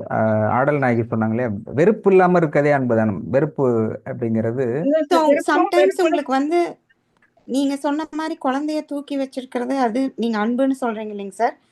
அது இப்ப எல்லாத்துக்கிட்டையும் அதே மாதிரி இருக்காது. பட் நீ அவங்கள பார்த்து உங்களுக்கு வேற எந்த ஃபீலிங்குமே இல்லைன்னா கூட அது அன்புதான். நீங்க அவங்களுக்கு எதுவுமே கெட்டது நினைக்கல, எதுவுமே நினைக்கல. சோ அது கூட அன்புதான். அன்போட அன்புதான். சரி, ஓகே ஓகே ஓகே. இதை பத்தி தொடர்ந்து பேசலாம். சிப் டாக்டர் வந்துட்டாங்க. நன்றி, வணக்கம் சார். அதுக்கு முன்னாடி அன்புக்கு கண்டுபிடிச்சிருங்க சார். சொல்லிட்டோம். அன்பு ஃப்ரீக்வன்சி கண்டுபிடிச்சு சொல்லுங்க சார். நீங்க தான் ஃப்ரீக்வன்சில கிங். அன்பை கண்டுபிடிங்க சார். கண்டுபிடிச்சாச்சு. நன்றி. இப்ப நம்ம எல்லாம் பேசுறதே அன்புதாங்க. கலக்கிறேன் பாத்தியா? ஆன்சர் அங்க இருந்தே வந்துருது. ஆமாங்க. நன்றி சார். ரோஜா மேம் வீட்ல அவங்க நல்லா இருக்காங்களா சார்? நல்லா இருக்காங்க மேடம். ஹீலிங் கொடுத்துருக்கு, பர்ஃபெக்டா இருக்காங்க, வலி இல்லாம இருக்கிறாங்க, மகிழ்ச்சியா இருக்காங்க. தொடர்ந்து ஹீலிங் கொடுக்கப்பட்டிருக்குது, நல்லா இருக்காங்க. பட் அன்பார்ச்சுனேட்லி அவங்க வந்து டாக்டர்கிட்ட கேட்டு டாக்டர் சொன்னார் 100% சர்ஜரி வேண்டாம், 100% நிறைவார சொல்லுங்க, 1 மந்த் அதிகபட்சம் 1 மந்த்ல கியூர் பண்றேன் நம்ம அஷூரன்ஸ் கொடுத்தோம். நான் சொன்னேன் அஷூரன்ஸ் கொடுத்துரும், நீங்க போக வேண்டாம்னு சொன்ன பிறகு அவங்க ஓகே இருந்தாங்க. பட் அவரு இல்ல வேண்டாம் அப்படின்னு சொல்லிட்டாங்க. அதை நம்ம ஒன்றும் பண்ண முடியாது. பட் அப்பார்ட் ஃப்ரம் தட் நம்மளால என்ன முடியுமோ அந்த ஹீலிங் கொடுத்துருக்கு. நேத்திக்கு நைட்டு அதான் ஏற போட்டிருந்தாங்க, அவர் ரொம்ப வலியால இருக்கிறாங்க அப்படின்னு சொல்லியிருந்தாங்க சார். அதனாலதான் சரி எனக்கு ஒரே இதா இருந்தது. சரி உங்ககிட்ட கேட்கல. மகிழ்ச்சி, நன்றி. அது முடியல அப்படின்னு சொல்லியிருந்தாங்க. அப்புறம் டாக்டர்கிட்ட கேட்டேன் ஹீலிங் கொடுங்க அப்படின்னு சொல்லியிருந்தாங்க. அவங்களுக்கு அவரெல்லாம் தாங்க முடியாத வழி அவங்க சொன்னாங்க. ரொம்ப சார் என்னால் தாங்க முடியல, கஷ்டமாக இருக்குது பார்க்குறதுக்கு அப்படின்னாங்க. திரும்ப அதுக்கப்புறம் ஹீலிங் கொடுத்து வித்தின் 5 மினிட்ஸ் அவங்க சொன்னாங்க, வித்தின் 5 மினிட்ஸில் வலி இல்லைன்னு சொன்னார். எந்த வழியும் இல்லாமல் அன்று இரவு முழுவதும் நிம்மதியாக அவர் தூங்கியிருக்கிறாரு. அவருக்கு நிம்மதியாக அவர் தூங்கி இருந்தாரு. அதுக்கப்புறம் குட் வலி மார்னிங் சார். வலி இல்லை, ரோஜா மகிழ்ச்சி. பேசுறேன். என்னம்மா? Good morning sir. Very good morning, good morning. Roja மேடமா? ஓ, ரோஜா இருக்கிறீங்களா? எனக்கு ஓ, மேடம் இல்லை எனக்காக அப்படின்னாங்க. பேசினாங்க. இல்ல இல்ல லைன்ல தான் இருக்கேன். ரொம்ப நன்றி சார். ஆக்சுவலி நீங்க நேத்து ஹீலிங் கொடுத்தீங்க. இமிடியேட்டா ஒரு நல்ல தூங்கினார். ஆஃப்டர்நூன் எனக்கே ஆச்சரியமா இருந்தது. நான் திரும்பவும் நல்லா கொஞ்சம் தூங்கினாரு. பெயின் வரும்போதெல்லாம் உண்மையா நீங்க கேட்கும் போதெல்லாம் உடனே ஹீலிங் கொடுக்குறீங்க. உண்மையிலேயே ரொம்ப தேங்க்ஸ் சார். நன்றி. அப்புறம் இந்த லைன்ல இருக்கிற எல்லா நல்ல உள்ளங்கள் மேடம் யாரு பேசுனாங்கன்னு தெரியல, என்ன கேட்டாங்க. ரொம்ப நன்றி மேடம் உங்க அன்புக்கு. நல்லா இருக்காரு, அவர் நல்லா இருக்காரு, ஒன்றும் பிரச்சனை இல்லை. கொஞ்சம் அப்பப்போ பெயின் இருக்கு, மற்றபடி ஒன்றும் இல்லை. எல்லாம் இறைவனோட அருள், உங்க எல்லாரோட ப்ரேயர் தான் கண்டிப்பா இந்த அளவுக்கு வந்தது. நாங்க தேங்க்யூ சார். நன்றி, தேங்க்யூ. நன்றி, நன்றிம்மா, நன்றி. பரவாயில்ல, அவங்களே வந்து சொல்லிட்டாங்க. ரொம்ப நன்றி, அனைவருக்கும் நன்றி. டாக்டர் வந்துட்டாங்க. Thank you very much. பாய். நன்றி சார்.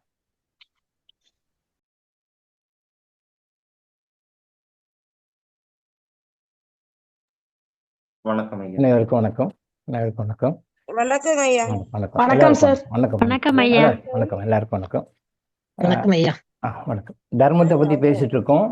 இந்த வணக்கம். தர்மத்துல வந்து பித்ரு தர்மம் அப்படின்றது ஒண்ணு, பித்ரு கடமைன்னு சொல்லுவாங்க, பித்ரு தர்மம்னு சொல்லுவாங்க. நம்ம எல்லாருமே வந்து இந்த பாடியோட வந்திருக்கோம்னா நமக்கு முன்னாடி அந்த பித்ருக்கள் வந்து ரொம்ப முக்கியமானவங்க. அவங்க இல்லாம நாம வரல. மனிதனுக்கு உண்டான கடன்கள் அப்படின்னு சொல்லும்போது 5 வகையான கடன்கள் இருக்கின்றன. அந்த கடன்கள்னு சொல்லுவாங்க. அது வந்து நம்ம பண ரீதியாக மற்றவங்ககிட்ட வாங்கி கொடுக்குற பணம், அது வந்து ஒரு கடன். பித்ரு கடன், ரிஷி கடன், முனி கடன், தேவ கடன் இருக்கு. பித்ரு கடன், முனி கடன், ரிஷி கடன், தேவ கடன் இருக்கு. இந்த 5 கடன்களையும் வந்து நீங்க கிளியர் பண்ணிட்டு NOC வாங்கினாதான் இறைநிலை அடைய முடியும். இறைநிலையில சும்மா நாம் வந்து போஸ்டர்ல வந்து சிவனடி அடைந்தார், விஷ்ணு பாதம் அடைந்தார், சிவலோகம் அடைந்தார், கர்த்தருக்குள் நித்திரை அடைந்தார் அப்படின்லாம் போட்டாலாம் அப்படிலாம் போயிட மாட்டோம். அப்படி சும்மா போட்டுக்கிறோம், நம்ம அப்படி போட்டுக்கிறோம், அவ்வளவுதான். பரியல் கிரவுண்டுக்கு பாடி கொண்டு போறதுல கூட சொர்க்கரதம் அப்படி சொல்லி போடுவோம் வண்டியில எல்லாம். இப்போ யாரும் தூக்கிட்டு போறாத கூட மனிதனுக்கு சத்து இல்லை. இப்போ எல்லாமே தோல்ல 4 பேர் வேணும்னு சொல்லுவாங்க. அந்த 4 பேர் கூட இப்போ வண்டி தான், சின்ன சின்ன ஊர்ல கூட வண்டி தான் வச்சிருக்காங்க. சொர்க்கரதம் போடும். சொர்க்கரதத்துல போய் பாடி வச்சுட்டா சொர்க்கத்துக்கெல்லாம் போகாது. நம்ம அப்படி நினைச்சுக்கிறோம். சொர்க்கரதம் பார்த்தேன், வண்டியெல்லாம் பார்த்து சொர்க்கரதம் போட்டுக்கணும். அப்படி போயிட்டா சொர்க்கமா? அப்படிலாம் கிடையாது. சொர்க்கரதம்லாம் கிடையாது. நாம என்ன பண்றோமோ அதுதான். வண்டியில போய் சொர்க்கரதம் எழுதிட்டா போயிட முடியாது. இப்ப நான் சொன்ன மாதிரி போஸ்டர்ல போட்டுட்டா போக முடியாது. கர்த்தருக்கு நித்திரை அடைந்தார், கர்த்தருக்கு நித்திரை அடைந்தார், சிவலோக பதிவு அடைந்தார், விஷ்ணு லோகம் அடைந்தார், வைகுண்ட லோகம் அடைந்தார். நம்ம போஸ்டர்ல போட்டுக்குவோம், பத்திரிகையில போட்டுக்குவோம். அப்படிலாம் ஆகாது. அதெல்லாம் நிறைய ப்ராசஸ் இருக்கு. நம்ம என்ன பண்ணோம்? அந்த பித்ரு கடமைன்னு ஒண்ணு இருக்கு, பித்ரு தர்மம்னு ஒண்ணு இருக்கு. தர்மம் 2 மீனிங் எடுத்துக்கலாம். ஒரு மீனிங் இறை கட்டளை, இறை சட்டம். தர்மம்னா இறை சட்டம், இறைவன் போட்ட சட்டம். இந்த உலகத்தை உருவாக்கணும் போது இறைவன் போட்ட சட்டத்தை தர்மம் நாம சொல்றோம். அது இறை சட்டம் நாம சொல்றோம். பட் அதை தர்மம்னே சொல்லலாம். அதுக்கு இன்னொரு மீனிங் எடுத்துன்னா சேரிட்டி. 2 மீனிங். அந்த ஒரே வார்த்தைக்கு 2 மீனிங் இருக்கு. 2 மீனிங்கே நாம் பார்க்கணும். இறை சட்டம், இறை கட்டளை, அதெல்லாம் ஃபாலோ பண்ணணும். ப்ளஸ் சேரிட்டி, தர்மம் பண்ணணும். ஸோ நான் வந்து நாளைக்கு ஒரு நாள் டாக்டருக்கு லீவ் கொடுங்க. நாளைக்கு ஒரு நாள் டாக்டர் லீவ் கொடுங்க. நான் திருப்பி மண்டே வரேன். என்ன விஷயம்னா, என்னுடைய அக்கா வந்து மார்கழி 1ஆம் தேதி இறந்துட்டாங்க. அக்கா மீன்ஸ் என்னுடைய பெரியப்பா பொண்ணு. எங்கள் அப்பாவுக்கு அண்ணன், பெரியவர் அவர் தான், மூத்தவர் அவர். அவருடைய பொண்ணு அக்கா. எங்கள் ஜென்ரேஷனில் பெரியப்பா, அப்பா, அதுக்கு சித்தப்பா, அத்தைகள், இவங்க தான். ஃபர்ஸ்ட் முதல்ல வந்து பெரியப்பாவுடைய முதல் பொண்ணு அவங்க, சந்திரிகான்னு பேரு. அவங்க இறந்துட்டாங்க. மார்கழி 1ஆம் தேதி இறந்துட்டாங்க. நாளைக்கு காரியம் வச்சிருக்காங்க. நாளைக்கு காரியத்துக்கு நான் போகணும், அட்டன் பண்ணணும். அதுக்காக நாளைக்கு ஒரு நாளைக்கு டாக்டர் லீவ் கொடுங்க. நான் மண்டே வந்துடுவேன் ரெகுலராக. இதில் என்ன விஷயம்னா, மார்கழி 1ஆம் தேதி அக்கா இறந்துருக்காங்க. வேலூரில் ஹாஸ்பிட்டலில் போய் அட்மிட் ஆகி இறந்துருக்காங்க. அவங்க பாருங்க, மார்கழி மாதத்தில் இறந்துருக்காங்க. இது ஒரு புண்ணியம். பகவான் என்ன சொல்றாரு? மாதங்களில் நான் மார்கழி அப்படின்னு சொல்றாரு. மாதங்களில் நான் மார்கழி, புண்ணியமான மாதம் அது. தேவர்களுக்கு வந்து இந்த பூமியை விட்டு போயிட்டோம்னா அந்த பிளேன், அந்த டைமென்ஷன்ல அவங்களுக்கு விடிகாலம், பிரம்ம முகூர்த்தம். இப்போ அந்த பிரம்ம முகூர்த்த நேரம் அவங்களுக்கு, நமக்கு வந்து அந்த நேரம் வந்து மார்கழி மாதம் வருது. அந்த மார்கழி மாதம் அப்படின்னு சொல்லி கண்ணன் பகவத்கீதை சொல்றார். இப்போ அது ஏதோ புண்ணியம் பண்ணாங்க, அதனால மார்கழி 1ஆம் தேதி கரெக்டாக எப்போன்னு பார்த்து மார்கழி 1ஆம் தேதி அவங்களுக்கு உயிர் பிரிஞ்சிருக்கு. ஏதோ பாவம் பண்ணியிருக்காங்க, ஹாஸ்பிட்டல் உயிர் போயிருக்கு, வீட்டில் போகல. ஐயா அவங்க ஒரு சொர்க்கத்துக்கு இடத்துல போவாங்க. சொல்லுங்கம்மா. ஐயா அவங்க சொர்க்கத்துக்கு போவாங்கன்னு மார்கழி அப்படியா ஐயா? மார்கழியில செத்தா சொர்க்கத்துக்கு போவாங்க கரெக்ட் அப்படின்னு. கரெக்ட் உண்மைதான். மார்கழியில இறந்தா சொர்க்கத்துக்கு போவாங்க, கரெக்ட் தான். அது என்ன அப்படின்னா எல்லாரும் சொர்க்கத்துக்கு போயிட மாட்டாங்க. சொர்க்கத்துக்கு போகிறதுக்கான வாய்ப்புகள் அவங்களுக்கு கொஞ்சம் அதிகமாக கொடுக்கப்படும். அவங்க சொர்க்கத்துக்கு போகிறதுக்கு உண்டான வாய்ப்புகள் வந்து அதிகமாக இருக்கும். அது சொல்லுவாங்க, கரெக்ட், மார்கழி போனால் உயிர் பிரிஞ்ச நல்லது அப்படி சொல்லுவாங்க. சொர்க்கத்துக்கு போவாங்க. பட் 100 பேர் இருக்காங்க, ஃபர்ஸ்ட் ப்ரியாரிட்டி அவங்களுக்கு கொடுப்பாங்க. இப்போ 100 பேர் இருக்காங்கன்னா வெயிட்டிங் லிஸ்ட்டில் 100 பேர் ஃபர்ஸ்ட் ப்ரியாரிட்டி அவங்களுக்கு கொடுப்பாங்க. மார்கழி மாதத்தில் இறந்தவங்களுக்கு ஃபர்ஸ்ட் ப்ரியாரிட்டி. அதில் எக்ஸப்ஷன்ஸே இருக்குது. பட் ஜென்ரலாக வந்து அதான் நான் சொன்னேன். இப்போ எங்கள் அக்கா உயிர் வந்து கரெக்டாக மார்கழி 1ஆம் தேதி தான் போயிருக்கு. மார்கழி 1ஆம் தேதி பாருங்க. அதுக்கு முன்னாள் போகக்கூடாதா? இல்லை பின்னாடி இல்லை, அது மார்கழி வந்து முன்னாடி ஒரு நாள் போகக்கூடாதா? இல்லை, கரெக்டாக மார்கழி 1ஆம் தேதி கரெக்டாக இருக்கிறாங்க. பாருங்க, அதான் சொன்னேன், ஏதோ புண்ணியம் பண்ணியிருக்காங்க, மார்கழி மாதம் இறந்துருக்காங்க. ஆனால் டைரெக்டாக சொர்க்கத்துக்கெல்லாம் கிடையாது. கண்டிப்பாக எங்கள் அக்கா சொர்க்கத்துக்கு போகல. அது வேற சில விஷயங்கள்லாம் இருக்குது.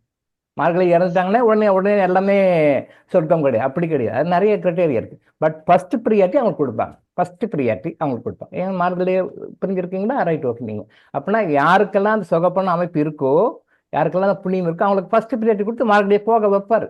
அது உயிர் போகிற நேரம் கூட நிறைய கிரைட்டேரியா இருக்குது, நிறைய விஷயம். அதை பற்றி பேசணும், தொடர்ந்து பேசணும். ஆனால் பாருங்க, வீட்டில் போகலை, ஹாஸ்பிட்டலில் கொண்டு போய் அட்மிட் பண்ணியிருக்கிறாங்க, ஹாஸ்பிட்டலில் எதுவும் ட்ரீட்மெண்ட் கொடுத்துருக்காங்க, முடியலைங்க அப்படி சொல்லி அவங்க உயிர் இறந்து போச்சு, டெட் பாடியை வீட்டுக்கு கொண்டு வந்திருப்பாங்க. இதான் இப்போ நாளைக்கு காரியம் வச்சுருக்காங்க, சரி நாளைக்கு தான் போகணும். பெரும்பாலும் நான் போக மாட்டேன், எல்லாம் பார்த்துக்குவாங்க. ஃபஸ்ட்டு எங்கள் ஜென்ரேஷனில் முதல் அக்கா அவங்க, ஃபஸ்ட்டு பெரியவங்க அவங்க தான். எனக்கு அவங்களுடைய சித்தப்பா பையன்ற முறையில் எனக்கு என்னுடைய கர்மாவை கழிக்கிறதுக்கு அவங்களை அறியாமல் சில வகைகள் அவங்க எனக்கு காரணமாக இருந்திருக்காங்க. என்னுடைய கர்மாக்களை கழிப்பதற்கு சில வகைகளில் அவங்க வந்து அவங்களையும் அறியாமல் காரணக்கர்த்தாவாக இருந்திருக்காங்க.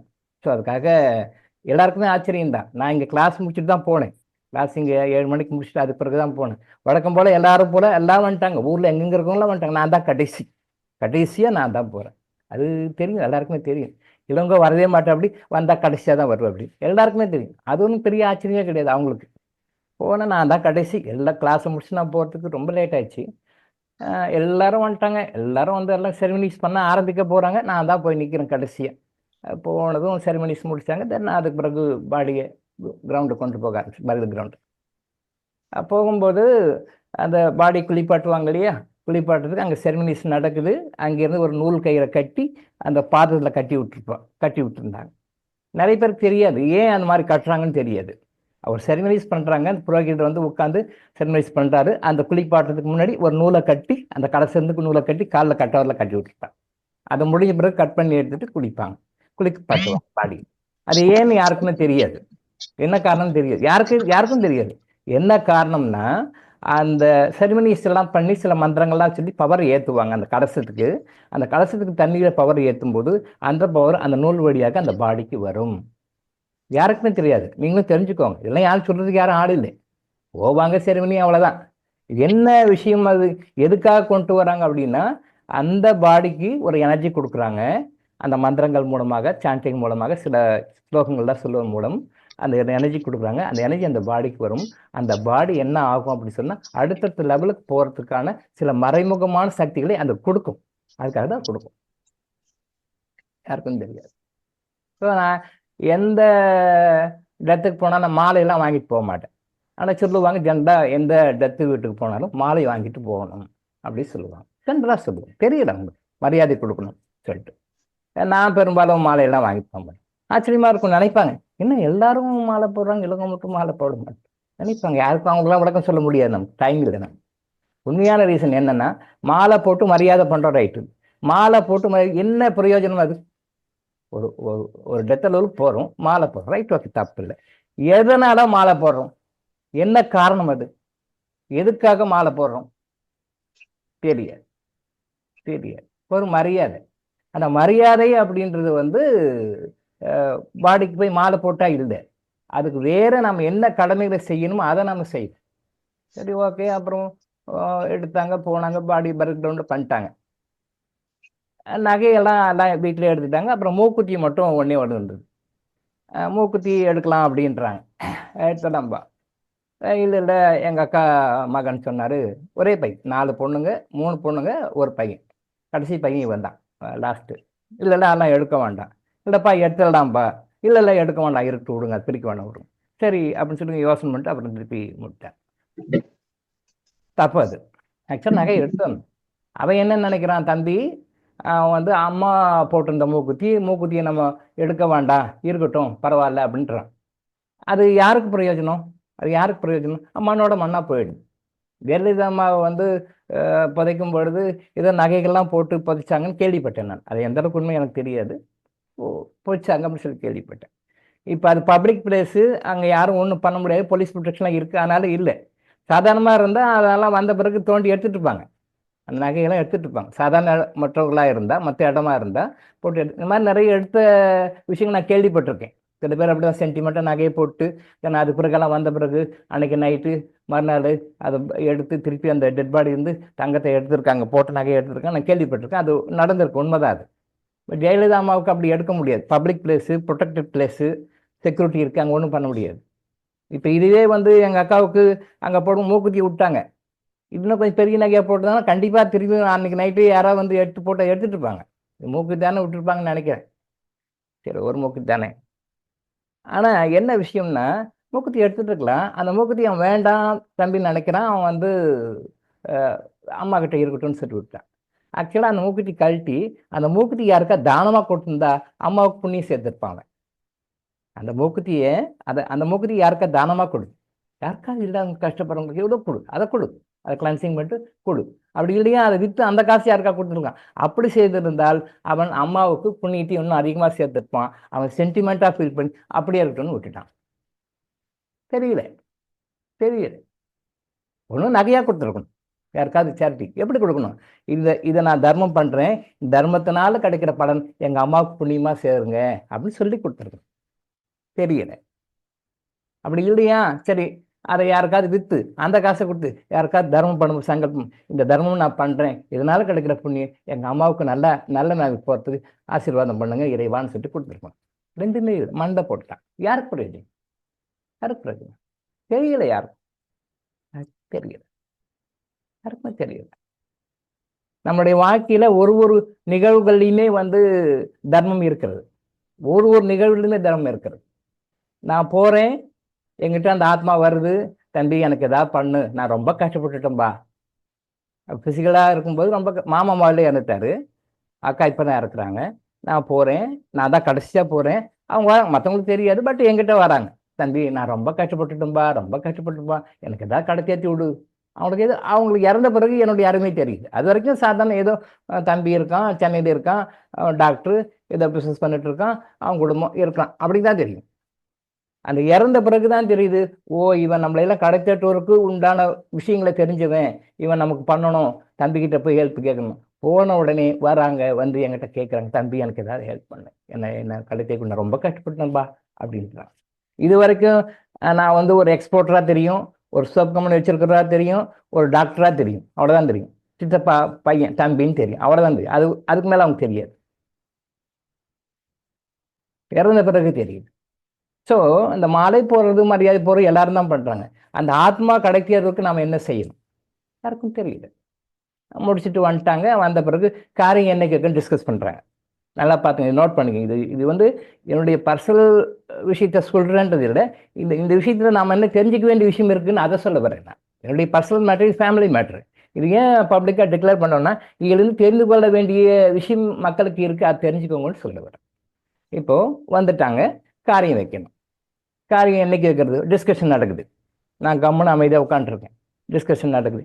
7ஆம் நாள் வைக்கலாம், 8ஆம் நாள் வைக்கலாம், 9ஆம் நாள் வைக்கலாம், 13ஆம் நாள் வைக்கலாம் அப்படின்னு ஒரு டிஸ்கஷன் போகுது. அதில் என்ன இது எல்லாரும் பண்ணுற தப்பு தான் சொல்ல வரேன். ஒருத்தர் சொல்கிறாரு, எனக்கு வந்து சனி ஞாயிறு கொஞ்சம் வேலை இருக்குது, என்னால் வர முடியாது, ஆனால் அந்த நாளில் வைக்காதீங்க, வேறு நாளில் வைங்க. இன்னொரு குரூப் சொல்லுது, பசங்களுக்கெல்லாம் இப்போ எக்ஸாம் நடந்துட்டு இருக்குது, ஆனால் அவங்களுக்கு லீவ் வர மாதிரி நாளில் வைங்க.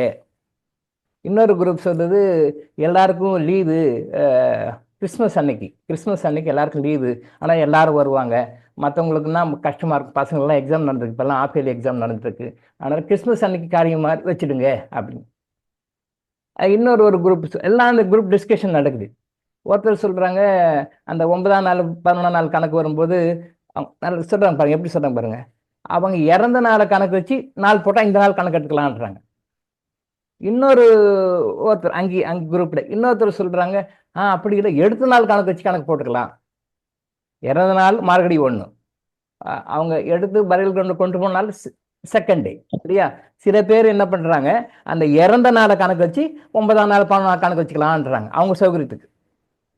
இன்னொரு குரூப் என்ன சொல்றது, அப்படியெல்லாம் இல்லை, அவங்க எடுத்த நாள் நெக்ஸ்ட் டே அதை மார்கழி 2ன்னு வச்சு கணக்கு போட்டு 9ஆம் நாள் வச்சுக்கலாம் அப்படின்னு சொல்லி ஒரு கணக்கு. இப்படிலாம் டிஸ்கஷன் நடக்குது, அவங்கவுங்க சௌகரியத்துக்கு டிஸ்கஷன் நடக்குது. எடுத்த நாளில் வச்சு கணக்கு எடுத்துக்கலாம், இறந்த நாளில் வச்சு கணக்கு எடுத்துக்கலாம், தட் இஸ் அந்த உயிரூட்ட நாள் வச்சு கணக்கு எடுத்துக்கலாம். அப்புறம் கிறிஸ்மஸ் லீவு அன்னைக்கு வச்சுக்கலாம், அதுக்கு முன்னே வச்சுட்டா எக்ஸாம் நடக்குது, எல்லாம் வரப்போகிற கஷ்டம், இப்படி எல்லாம் டிஸ்கஷன் நடக்குது. அப்படி இப்படி அப்படி இப்படின்னு. அப்புறம் எங்கள் அண்ணா சொன்னார், சரி இளங்கோ நான் கிளம்புறேன்னு சொன்னதே, சரி இளங்கோ நான் தகவல் கொடுக்குறேன், நான் முடிவு பண்ணி தகவல் கொடுக்குறேன்னு சொல்லி சொன்னாங்க. அது பிறகு 2 நாளைக்கு முன்னாடி ஃபோன் பண்ணி சொன்னாங்க, வர ஞாயிற்றுக்கிழமை வச்சுருக்கோம், 13ஆம் நாள் வருது. வச்சதும் வச்சாங்கன்னா 3 தள்ளி வச்சுருக்கணும், 16ஆம் நாள் வச்சுருக்கணும். அது ஏன்னு தெரியல, அவங்கவுங்க சௌகரியம் போல வச்சுக்கிறாங்க. அது இன்னும் சேலம் சைட்லலாம் போனீங்கன்னா, நான் ஏற்கனவே சில வீடியோஸ் கூட பதிவு பண்ணியிருக்கேன், நான் 3ஆம் நாளே வச்சிடுறாங்க. டெத்துக்கு போனாங்கன்னா காரியத்தை முடிச்சுட்டு வந்துடுவாங்க, 3ஆம் நாளே முடிச்சுட்டு வந்துடுவாங்க. அது மாதிரி கேட்டிருக்கேன், என்ன போனீங்க வந்தீங்கன்னா, இல்லை நம்ம வீட்டில் தோட்டத்தோட வேலை இருக்குது, ஆஃபீஸில் வேலை இருக்குது, அந்த வேலை இருக்குது, பயிர் வைக்கணும், அங்கே போனோம் இங்கே போகணும், ஆனால் போயிட்டு முடிச்சுட்டு வந்துட்டேங்க, 3ஆம் நாளே முடிச்சுட்டுங்க. போன ஒன்று 2ஆம் நாள் இருந்தோம், 3ஆம் நாள் காரியத்தை முடிச்சுட்டு வந்துனேன்ட்டோம், முடிஞ்சு போச்சு. ரொம்ப ரொம்ப தப்பு, பெரிய பெரிய தவறு நம்ம பண்ணுறோம், தெரியாமல் பண்ணிட்டுருக்கோம். இப்போ நான் லாஸ்ட்டு பிறவியில் இறந்தேன், அடுத்த பிறவியில் கேரளாவில் இடுக்கியில் இறக்குறேன், தருமபுரியில் பிறக்கேன் தமிழ்நாட்டில் அப்படின்னா 5 நிமிஷத்தில் போய் அட்டனன்ஸ் கொடுத்துட்டு ஃபிங்கர் பிரிண்ட் வச்சுட்டு ரைட் சொல்லிட்டு வந்துட்டேன், முடிஞ்சு போச்சு. எல்லாருக்கும் அப்படி இல்லை. நான் இறந்த தகவல் யாருக்கு போய் சேரணுமோ சேர்றதே இல்லை, நான் இங்கே வந்துட்டேன். அடுத்த பிறப்புக்கு இந்த ஊரில் இங்கே பிறக்கணும், இந்த அப்பா அம்மாவுக்குன்னு வந்துட்டேன் நான். ஆனால் அந்த உயிர்கள் பிரித்து அடுத்தடுத்த லெவலில் பார்த்து சில காரணங்கள் இருக்குது, டைம் இருக்குது. எப்பயுமே தயவு செஞ்சு புரிஞ்சுக்கோங்க, 16ஆவது நாள் தான் காரியம் வைக்கணும்.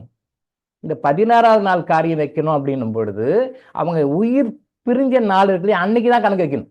நம்ம சௌகரியம் போல் பாடி எடுத்து 2 நாள் கழிச்சு எடுப்பாங்க, 3 நாள் கழிச்சு எடுப்பாங்க, அப்படியே எடுத்துக்குவாங்க. அது அவங்க தெரியல, அவங்க சௌகரியம் போல வச்சுக்கிறாங்க. அன்னைக்கு போனால் சௌகரியம், இன்னைக்கு போனால் சௌகரியம், அவங்க வந்தால் சௌகரியம், இவங்க வந்தால் சௌகரியம், எல்லாம் வரமாட்டாங்க. அன்னைக்கு ஏதோ சொல்ல போது இன்னொரு குரூப் சொல்லிச்சு, மற்ற நாளில் வச்சாக்கா ஜனங்க வரமாட்டாங்கப்பா அப்படின்னு ஒருத்தர் சஜஷன் கொடுக்குறாங்க. அந்த குரூப்பில் எல்லாம் எங்கள் ரிலேட்டிவ்ஸ் தான் ஒருத்தர் ஒரு சஜஷன் கொடுக்குறாங்க. இந்த ரிலேட்டிவ்ஸ் மேட்டரில் எனக்கு அவ்வளோவா தெரியாது, எனக்கு ரிலேட்டிவ்ஸில் எனக்கு அவ்வளோவா பழக்கம் கிடையாது, யார் என்ன வர என்னென்ன தெரியாது. என்னுடைய தங்கச்சி தான் அது சொல்லும், அது என்னோட ரொம்ப இதில் இந்த ரிலேஷன்ஷிப் மெயின்டெனன்ஸில் ரொம்ப விஷயம் தெரியும். அது என் சிஸ்டர், எனக்கு அவ்வளோவா தெரியாது. நான் ஏதாவது ஒரு விஷயம் யாராவது வராங்க போகிறாங்க பேசுனா அவங்க என்ன வரும்னு எனக்கு தெரியாது. பெரியவங்களாக இருந்தால் அண்ணா, ஆண்களாக இருந்தால் அண்ணா, பெண்களாக இருந்தால் அக்கா, அப்படி சொல்லிவிடுவோம். ஆனால் எங்கள் சிஸ்டர் தான் சொல்லும், சித்தப்பான்னு சொல்லு, பெரியப்பான்னு சொல்லு, இவங்க சித்தப்பா, இவங்க பெரியப்பா, இவங்க மாமா, இவங்க அத்தை, இப்படி சொல்லு. எனக்கு தெரியாது, அவங்க சொல்லி கொடுப்பாங்க. இது இல்லை அது எங்கள் சிஸ்டர் கிண்டல் கூட பண்ணுவேன். பப்ளிக் ரிலேஷன் ஆஃபீஸர்னு சொல்லுவேன், பிஆர்ஓன்னு சொல்லுவேன், கிண்டல் பண்ணுவேன் அடிக்கடி. பிஆர்ஓ அம்மான்னு சொல்லுமா, இவங்க யார் என்ன உறவாகணும், எனக்கு தெரியாது. அது ரொம்ப அட்டாச்மெண்ட். அது நான் சில விஷயத்தில் ரொம்ப இன்வால்வ் ஆக முடியாது. நான் ஆன்மீகத்தில் இப்படிலாம் இன்னும் டைம் இல்லை, பிஸியாக இருக்கனால அட்டன் பண்ண முடியும். பட் எங்கள் சிஸ்டர் எல்லாமே அட்டன் பண்ணும், நல்ல விஷயம் கெட்ட விஷயம் எதுவாக இருந்தாலும் கரெக்டாக அட்டனன்ஸ் கொடுத்துருவாங்க, கரெக்டாக கொடுத்துருவாங்க. அப்போ அந்த ரிலேஷன்ஷிப்பெல்லாம் யார் என்ன எனக்கு தெரியாது, அவங்க தான் சொல்லுவாங்க. இவங்க யார் என்னன்னு தெரியாது, அப்படியே சமாளிக்கும் போது இது யாருன்னா சொல்லுவாங்க, இவங்க பெரியப்பான்னு சொல்லு, இவங்க சித்தப்பான்னு சொல்லு, அத்தைன்னு சொல்லு, மாமான்னு சொல்லு, அண்ணான்னு சொல்லு, அக்கான்னு சொல்லு, அப்படி சொல்லி கொடுப்பாங்க. அந்த பிஆர்ஓ அப்போ பக்கத்தில் இல்லை, அதனால் எனக்கு யார் என்ன சொன்னாங்க எனக்கு தெரியல. பிஆர்ஓ இருந்தால் கரெக்டாக எங்கள் சிஸ்டர் தான் சொல்லியிருப்பாங்க, பாரு இவங்க இப்படி சொல்கிறாங்க. பட் அவங்க அந்த குரூப்பில் சொல்கிறாங்க. அப்போ என்ன சொல்கிறாங்க, யாரும் வரமாட்டாங்கப்பா, அன்றைக்கெல்லாம் கூட்டம் கம்மியாக இருக்கும், எல்லாம் வரமாட்டாங்க.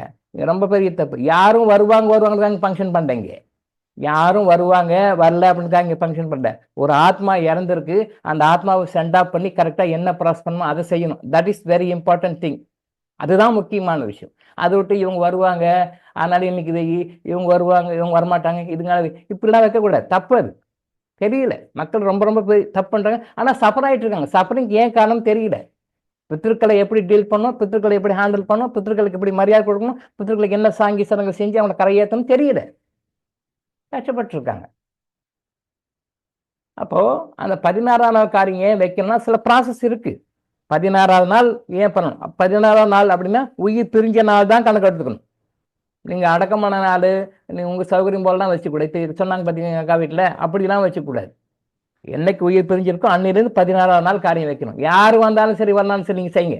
அதான் தட் இஸ் கரெக்ட் வே. யாரு வந்து இங்க ஆக போறது ஒன்றும் இல்லை. எல்லாம் வருவாங்க, முக சிந்தி போடுவாங்க, கையை குலுக்கி ஆறுதல் சொல்லுவாங்க, மாலை போட்டு போவாங்க, அவ்வளவுதான். அதனால ஆக போறது ஒண்ணுமே இல்லை. நத்திங் நத்திங் நத்திங், ஒண்ணுமே கிடையாது. தெரியாம தப்பு பண்றோங்க. அவன் வரணும் இவன் வரணும். யார் வந்தா என்ன ஆக போகுது? யார் வந்து ஒன்றும் ஆக போறது இல்லை. அந்த ஆத்மா கிடைக்கிறதுக்கு என்ன செய்யணுமோ அதை நீங்க செய்யணும். அது செய்யணும். நீங்க சஃபர் ஆவீங்க. உங்க தலைமுறையும் சஃபர் ஆகும். தலைமுறையும் சஃபர் ஆகும். தெரியல, மக்களுக்கு தெரியல. அப்போ 16ஆவது நாள் ஒரு ப்ராசஸ் இருக்கு, 30ஆவது நாள் ஒரு ப்ராசஸ் இருக்கு, வருஷத்துக்கு ஒரு ப்ராசஸ் இருக்கு. தலை தவசம் கும்பிடுவாங்க, தலை முதல் வருஷம் கும்பிடுவாங்க. அது காரணம் இருக்கு. எதுக்காக அந்த ஒரு நாள் கழிச்சு நமக்கு வந்து இங்க ஒரு வருடம், அவங்களுக்கு ஒரு நாள். அந்த டைமென்ஷன் போயிட்டோம்னா நமக்கு இன்னைக்கு ஒரு வருஷம், அப்பா அடுத்த வருஷம் திரி வருது, அடுத்த வருஷம் இங்க திரி வருது, அப்படி கும்பிடுறோம். அவங்களுக்கு ஒரு நாள், அடுத்த நாள். அப்போ ஒரு திதிக்கு நீங்க அவங்கள கூப்பிட்டு ஹானர் பண்றீங்க அப்படின்னா அவங்கள பொறுத்த வரைக்கும் ஆவிகளுக்கு இருக்கும் பொழுது டெய்லி அவங்கள ஹானர் பண்ற மாதிரி, அவங்களுக்கு டெய்லி ஹானர் பண்ற மாதிரி. நமக்கு தான் ஒரு வருஷம், அவங்களுக்கு ஒரே ஒரு நாள். அப்போ அவங்கள ரிசீவ் பண்ணணும், அவங்கள ஹானர் பண்ணணும். அதுதான் சொல்லியிருக்கோம். நம்ம 84 நாட்கள் சில வருடங்களில் ஒரு நாள் முன்ன பின்ன இருக்கும். போட்டிங்களா சார்? அது ஒன்று போடலையா? போட்டிங்களா? சரி, சார்கிட்ட கொடுத்துருக்கேன். அது வந்து மாதப்பிறப்பு நாட்கள் அண்டு மாதப்பிறப்பு நாட்கள், அப்புறம் அமாவாசை நாட்கள். அது இல்லாமல் அந்த மண்வாதி புண்ணிய தினம்னு சொல்லி வரும், ஏரிபாத சிராத்த தினம்னு வரும், இன்னும் சில நாட்கள் தான் வரும். ஏரிபாத சிராத்த தினம் இன்னொரு லிஸ்ட் கொடுத்துருக்கேன் சார், இன்னும் அப்லோட் பண்ணலையா? பண்ணிடுவார். அந்த நாட்களில் அந்த முன்னோர்களை நம்ம ப்ரே பண்ணி அவங்களுக்கு அவங்க மன்னிப்பு கேட்டு மன்னிப்பு கொடுத்து அந்த அந்த தலிகையெல்லாம் போடுவாங்க இல்லையா, போட்டு அவங்கள ஹானர் பண்ணி கும்பிட்டு அவங்கள சென்ட் ஆஃப் கொடுக்கணும். சென்ட் பண்ணணும், அவங்கள கூப்பிடக்கூடாது. அந்த முறைகள் நம்ம சொல்லி கொடுத்துருக்கோம், பழைய வீடியோவில் சொல்லியிருக்கோம், பழைய வகுப்பில் சொல்லியிருக்கோம். அதை பார்க்கலாம், பழைய வீடியோவில் பார்த்து தெரிஞ்சுக்கலாம். அதை ஃபாலோ பண்ணுங்க. ஒரு 84 days அவங்கள நினச்சி ஒரு 1/2 hour, அதுக்காக சினிமா பார்க்குற மாதிரி 3 மணி நேரம் உட்காரது இல்லை, சீரியல் பார்க்குற மாதிரி 7 மணி நேரம் உட்காரது இல்லை. ஒரு 1/2 hour அவங்களுக்காக அவங்கள ப்ரே பண்ணி அவங்களுக்கு அந்த ரெஸ்பெக்ட் கொடுத்து அதை அவங்கள ரிசீவ் பண்ணி அவங்க ரெஸ்பெக்ட் கொடுத்து அவங்களுக்கு என்ன பிடிக்குமோ, அல்ல உங்களுக்கு என்ன பிடிக்குமோ, அவங்களுக்கு என்ன பிடிக்குமோ அதை வச்சு சாப்பிடுங்க. அவங்க ஒன்றும் சாப்பிட போகிறதில்லை, அந்த பாடியில் அவங்க வந்து சாப்பிட முடியாது. ஆமாம், அது வரைக்கும் படையல் வைக்கிறோம், அது சாப்பிட்ட மாதிரி ஒரு ஃபீலிங் அவங்களுக்கு போயிடும். படையல் ஏன் வைக்கிறோம்னா, அந்த படையல் வைக்கிறோம், அந்த படையலை வந்து சாப்பிட்ட மாதிரி ஒரு ஃபீலிங் அவங்களுக்கு இருக்கும். அவங்களால சாப்பிட முடியாது, அது வேற மேட்ரு, அது வேற டைமென்ஷன், வேற மேட்ரு. அது பின்னாடி சொல்கிறேன், இப்போ கன்ஃபியூஸ் பண்ணிக்க வேண்டாம். சாப்பிட்ற மாதிரி அவங்க ஃபீலிங் இருக்கும், ஆனால் நம்ம வைக்கிறோம். ஆனால் அவங்க சாப்பிட மாட்டாங்க, இந்த பாடியில் சாப்பிட முடியாது. அதை படையல் வச்சு கும்பிடுங்க. அவங்க கும்பிட்ட பிறகு அதை நீங்கள் தான் சாப்பிட போறீங்க. இதை பண்ணோம்னா அவங்க நல்லா அந்த ஆத்மா சாட்டிஸ்ஃபை ஆகும், அடுத்த லெவலுக்கு போகும். அது எந்த அளவுக்கு உயர்ந்த லெவலுக்கு அவங்க போகிறாங்களோ அந்த அளவுக்கு நீங்கள் நல்லா இருப்பீங்க, உங்கள் குடும்பம் நல்லா இருக்கும், உங்கள் வாரிசுகள் நல்லா இருக்கும். நீங்கள் நல்லா இருப்பீங்க, உங்கள் குடும்பம் நல்லா இருக்கும், உங்கள் வாரிசுகள் நல்லா இருக்கும். இதுக்காக தான் கரெக்டாக வந்து அந்த பித்ரு தர்மத்தை செய்யணும், பித்ரு கடமையை செய்யணும்னு சொன்னாங்க அந்த காலத்தில். எல்லா மதங்களுமே மரியாதை கொடுக்குது இறந்தவர்களுக்கு, எல்லா மதங்களுமே ஹானர் பண்ணுது. ஆனால் எல்லாத்தோட அதிகமாக இந்து மதம் ரொம்ப ரொம்ப மரியாதை கொடுக்குது, ரொம்ப ரொம்ப இம்பார்ட்டன்ஸ் கொடுக்குது. ஆனால் அது சரியாக யாரும் புரிஞ்சுக்கிறது, கண்டுக்கிறதே கிடையாது. இன்னும் சில பேர் கும்பிடுறாங்க, அமாவாசை கும்பிடுறாங்க. அமாவாசை காலையில் 10 மணிக்கு 12 மணிக்கு பிறக்கும். இவங்க காலையில் ஆஃபீஸ் போகிறேன்னு சொல்லிட்டு 8 மணிக்கே கும்பிட்டு போயிடுவாங்க. நான் பார்த்துருக்கேன், எங்கள் மாமனார் வீட்டில் பார்த்துருக்கேன். அவர் காலையில் இன்கம் டேக்ஸ் ஆஃபீஸர், அவர் காலையில் 10-10:30 மணிக்கெல்லாம் சாப்பாடு பண்ணிவிட்டு சாப்பாடு செஞ்சு வீட்டிலலாம் படைச்சி கும்பிட்டுட்டு போயிட்டாருன்னு சொன்னாங்க. இன்னைக்கு அமாவாசை கும்பிட்டு போயிட்டாரு அப்படின்னு சொன்னாங்க வீட்டில். அமாவாசை கும்பிட்டு போயிட்டாருன்னா இப்போ காலையில் 10 மணிக்கெல்லாம் அவர் கிளம்பிட்டாரு. ஆனால் அமாவாசை பிறகுதே 12-1 மணிக்கு தான் பிறக்குது.